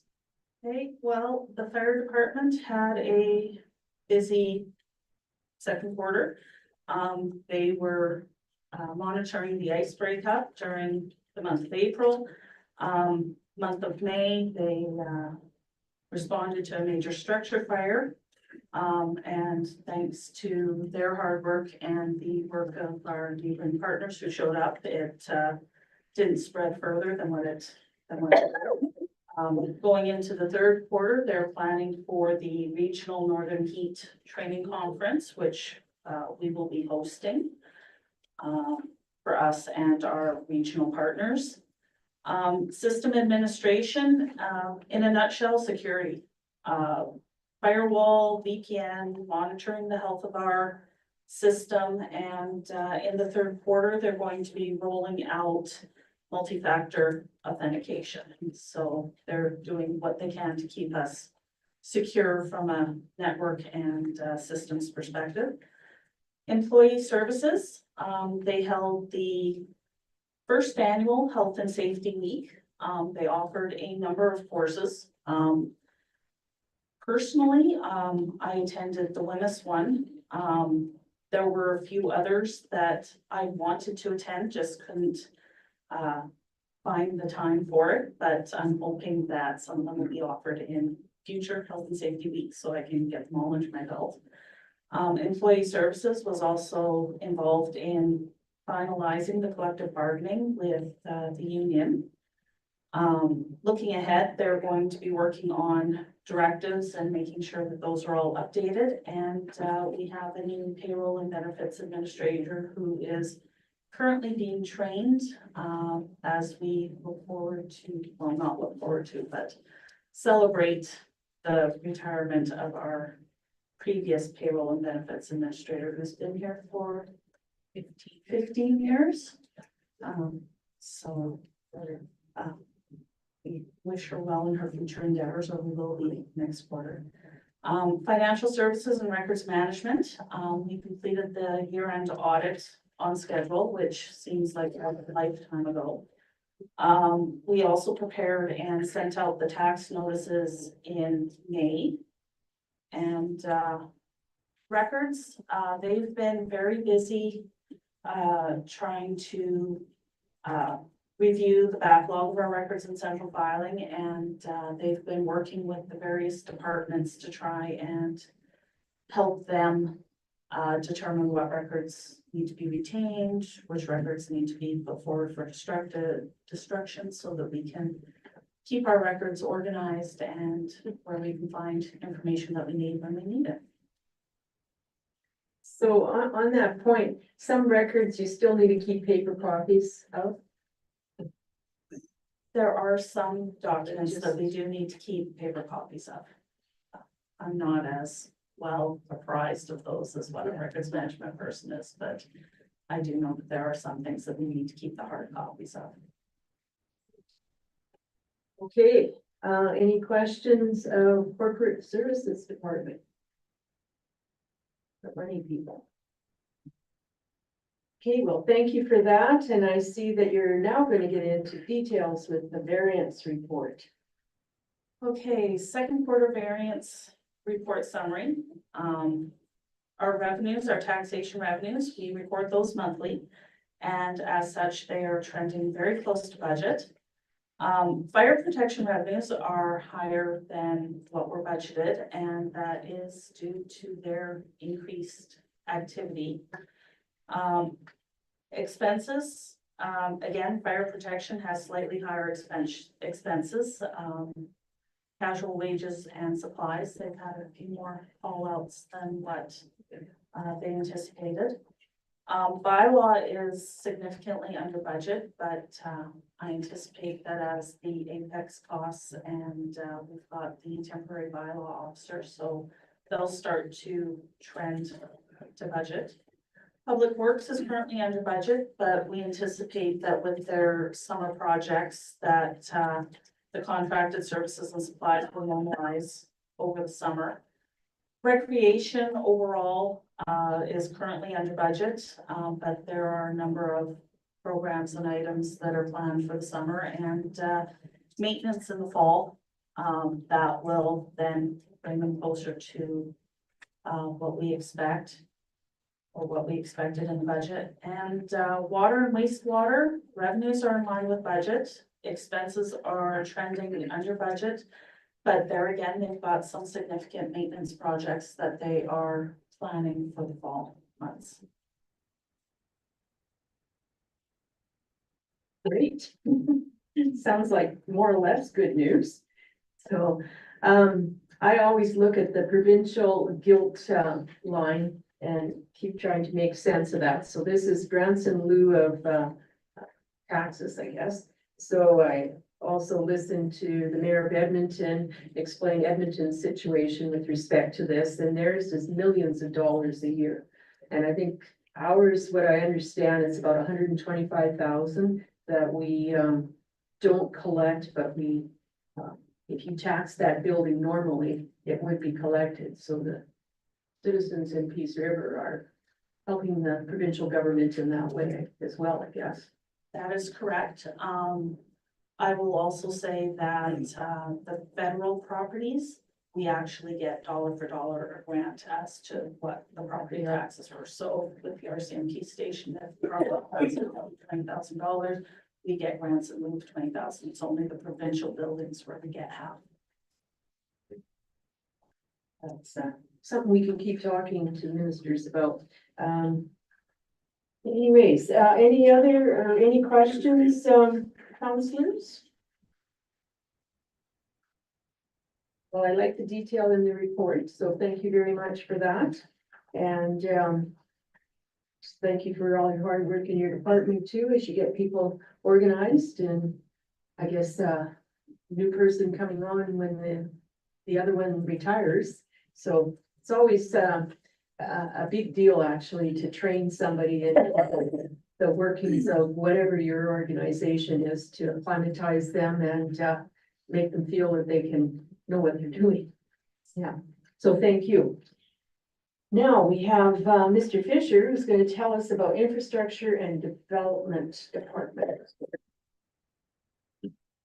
Thank you, your worship. The artist formerly known as engineering and infrastructure. So in Q2, we kind of started a rebrand towards that, and they're soft working towards it, hopefully finalizing some more of that with the new web page that comes up or gets released. We've hired some new staff in our department, a new development officer, and the business retention specialist currently works in our department as well. We're ticking away at our capital projects as best we can. I've got one or two delinquent ones that I gotta get back on track here in the next month or two if I can.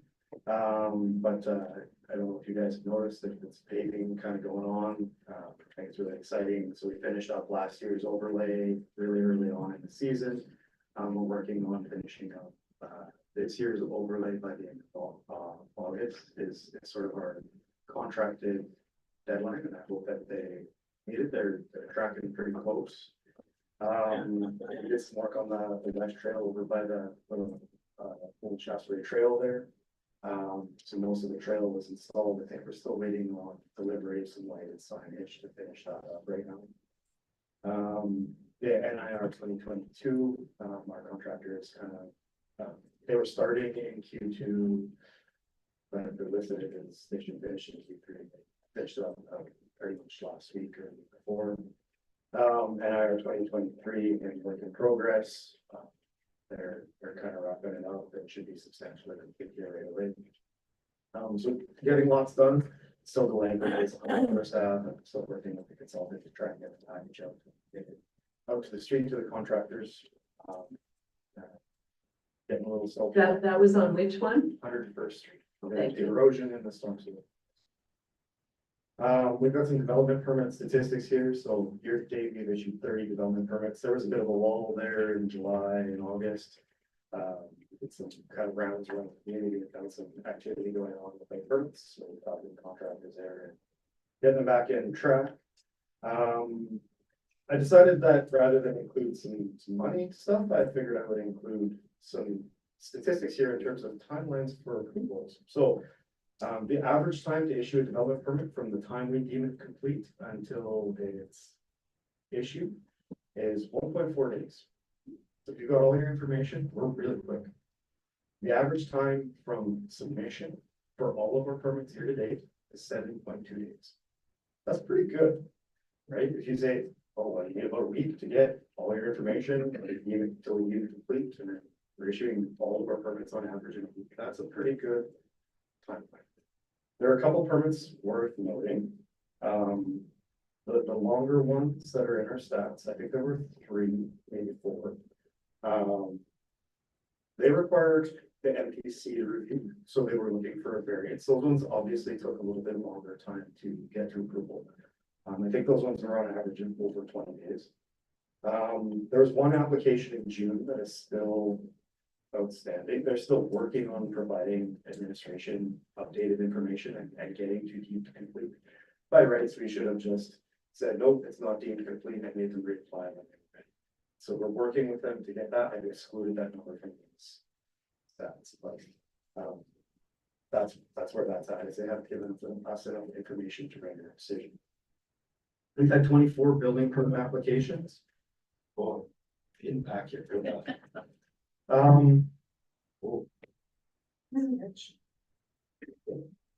So that's planning and development. Turn it down a little bit. Are there online people? There are people. Okay, so I'm gonna step back. Public Works, we've done driver training for 3 new hires in trucks and sweepers. We want to get them into gravel trucks and some of our bigger equipment. So we're going to keep working on that in Q3. We did road sweeping to get the winter sand off a little earlier than normal this year. I think we started in April, like really Q2. Normally we would start that until mid-May, late May, just by the issue of still consuming with it, but it was real dusty. We've ordered materials and started painting road center lines in town. We're gonna start crosswalks right away here. We've inspected and operated all of the town-owned fire hydrants. All the non-functioning ones are bagged and fire department has been made aware. We're working on plans to replace them. I don't know if you remember when we were doing the capital plan, we paused 2024 hydrant work in the capital plan. And give us all capital just to give me some time to come up with plans. So in 2025, we remake that program and action some more of these and take it money. If it's not bagged, it was working when we inspected it and tested it. We ordered materials for a spray patcher. So you've seen it, it's a big red trailer and it blows like rock chips onto the potholes. So we've been working on that. We did some sewer flushing in some areas out here. Started preparing storm grates around the community. We started with Shaftesbury. There's a really big gnarly one by Heritage Towers. We've got materials on order, just waiting for them to show up and then we can start planning the dig on that. We took down the decoration, banners, started turning off leaders around the community. People who haven't turned them off already. We did dust control and gravel roadway. We worked with the community services department to review the planters on Main Street. Going into the third quarter, we're gonna finish up our summer program as best we can, and we're already starting to think about winter operations. So right away here, we'll be ordering sand, we're gonna be ordering salt. Our equipment is already in Edmonton, getting looked over by some techs, specifically our big blower, so that it's ready to go and operable for the winter season. So we're already in that mode. We're expecting it to come. Hopefully it doesn't. For the taxpayers, it doesn't go. So we're already starting to think about that. Our water and wastewater team, we've had a summer intern from NATE under their water and wastewater program. Working with us through they started in the second quarter. They'll finish up here at the end of the month. It's a really cool program. They get experience, we get cheaper labor. It's a good program. Our water team has completed some DFD replacements. It was one of the small capital projects at Booster Station. They're working on planning a out-of-bed replacement for a small capital program.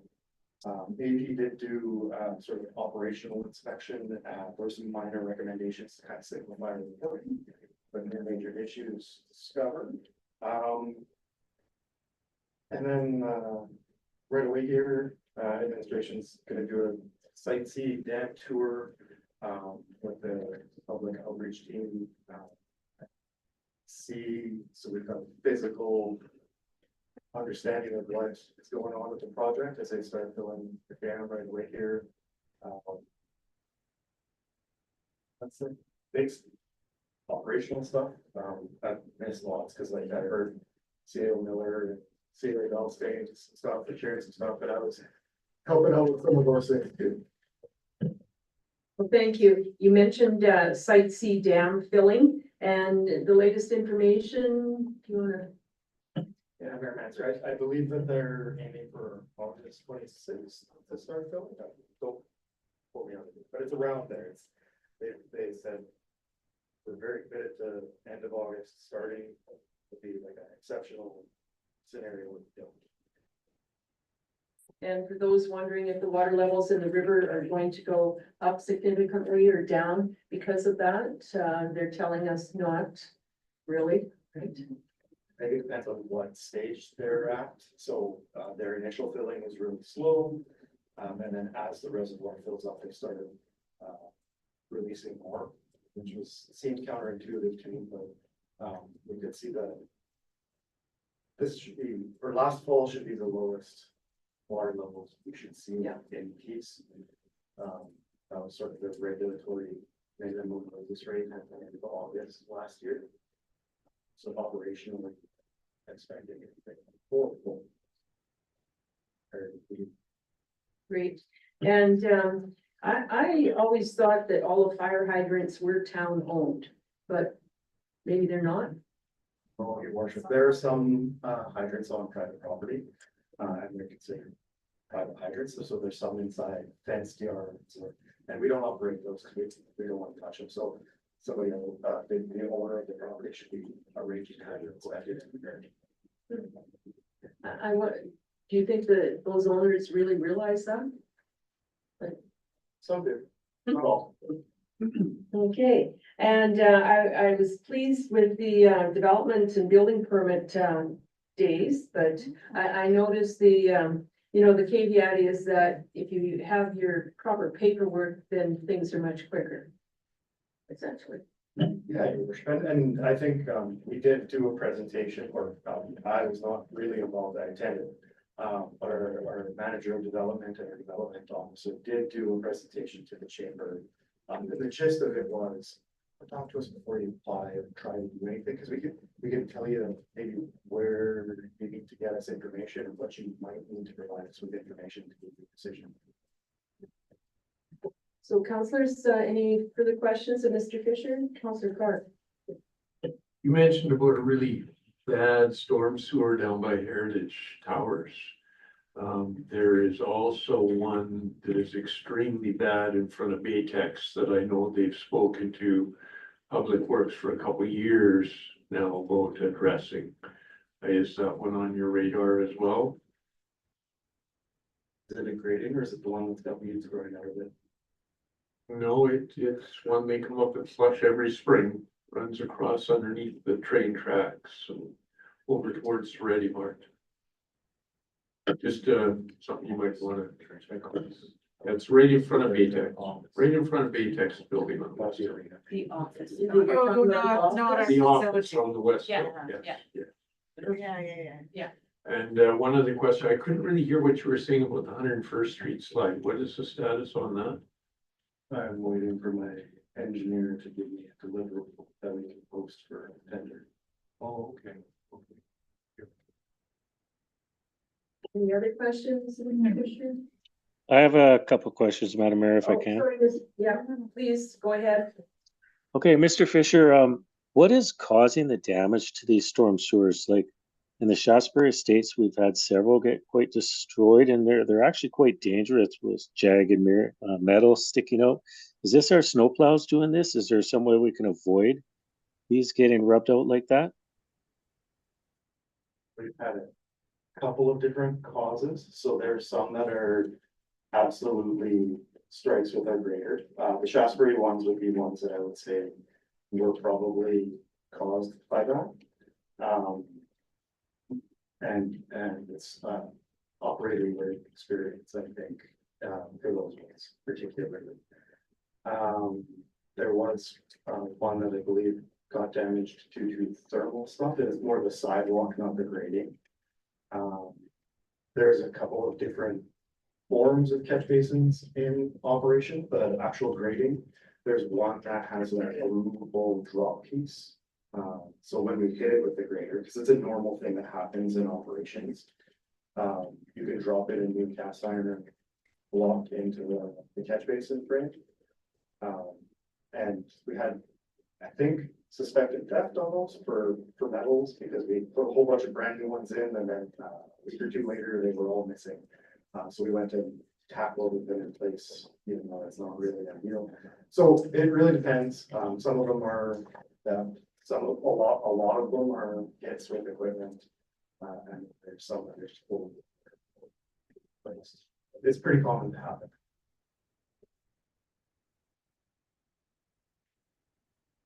Is that helpful, Councilor Boychuk? Yeah, no, I was just wondering if there's some way we could prevent it from happening, because, you know, it does take time to get them repaired. And meanwhile, we have something there that's quite dangerous for 2 to 3 months before we get around to it. So if preventative is much better than having an issue after. I agree. Right now, it would be a training thing. Okay, well, thank you very much, Mr. Fisher, for your report and your staff, all their work. From now, see you. Oh, Mrs. Miller?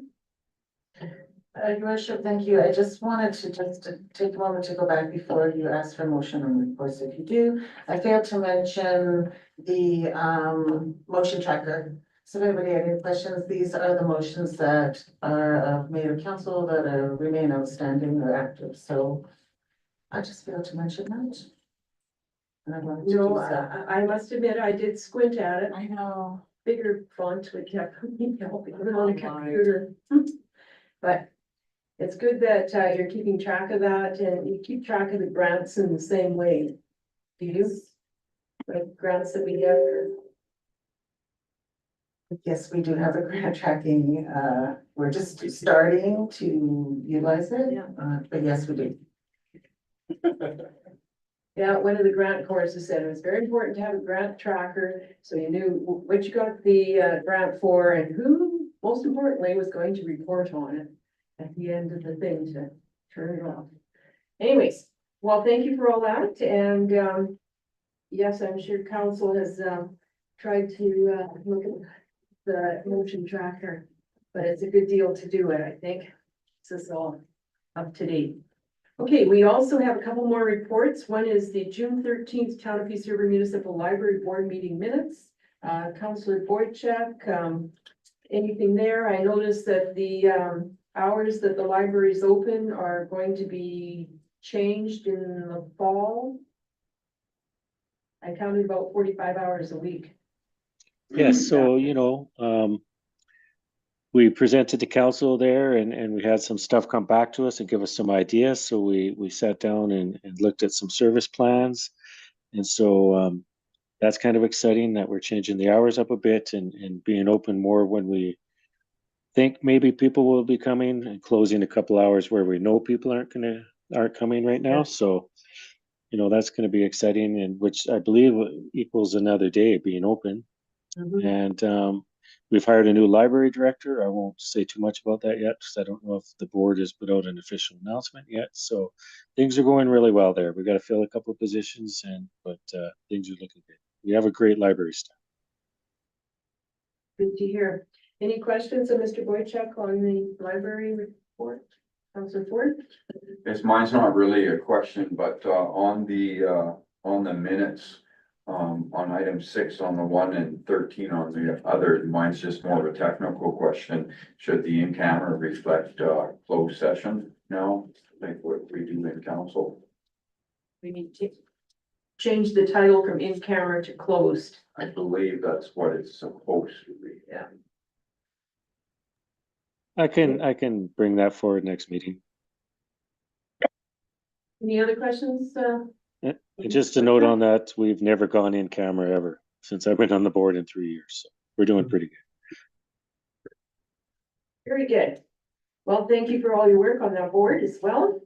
Okay, next up, July 2024 Community Rail Advocacy Alliance, otherwise known as CRAW. And I'm on this with others in northwestern Alberta. The major one here is that last year's fires damaged the rail line between Enterprise and Hay River. And CN is thinking that they shouldn't fix that line, that they should just try and sell it.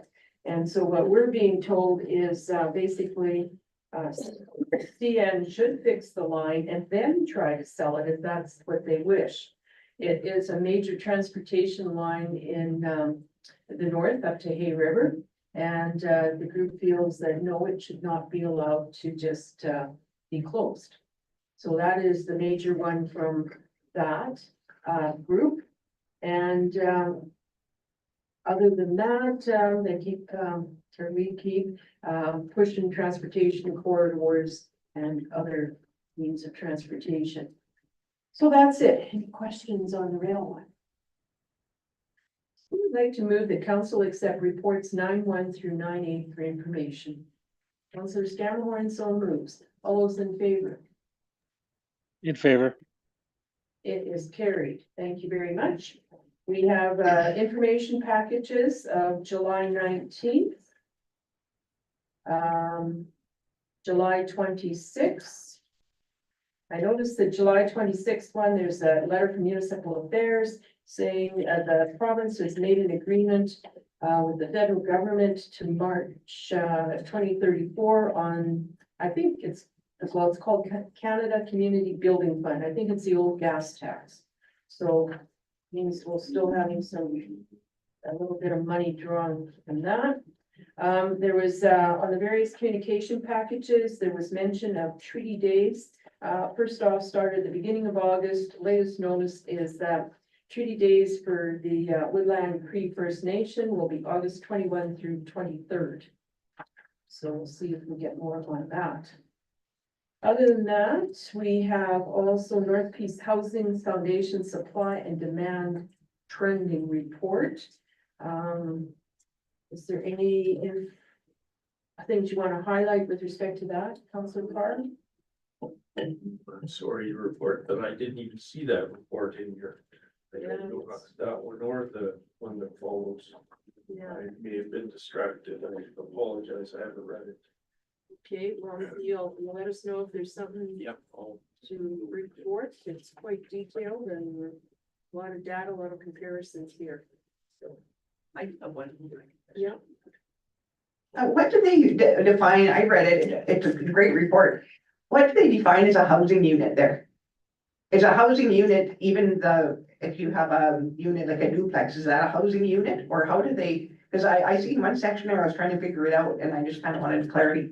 I think a housing unit would be an individual rental unit, whether it be an apartment or half a duplex. If an apartment has 14 units, you're 14 housing units. Okay. And next up was the Northern Sunrise County Housing Market Analysis. Another good read. And how they are looking at developing, some housing spaces in their municipality. So would someone care to move that council accept items 10.1 through 10.3 for information? Councillor Carr so moves. All those in favor? In favor. Great, it is carried. Notices of motion, that's the right one. We are going into closed session. When we get there, there's a notice of motion from Councillor Orrin Ford on FOIP Section 25, disclosure harmful to economic and other interests of the public body. I don't think I get to say anything more about that right now. Comments from the public? They were here. Key communication items.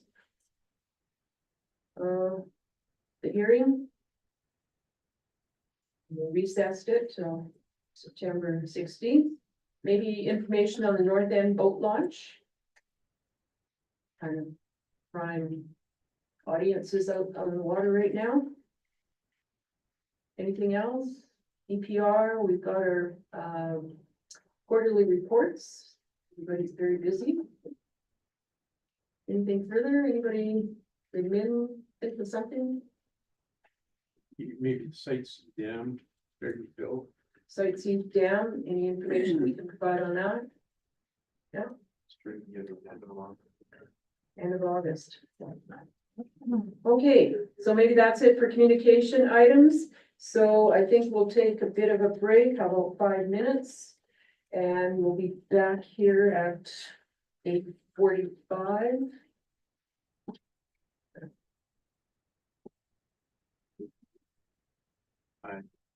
Yes.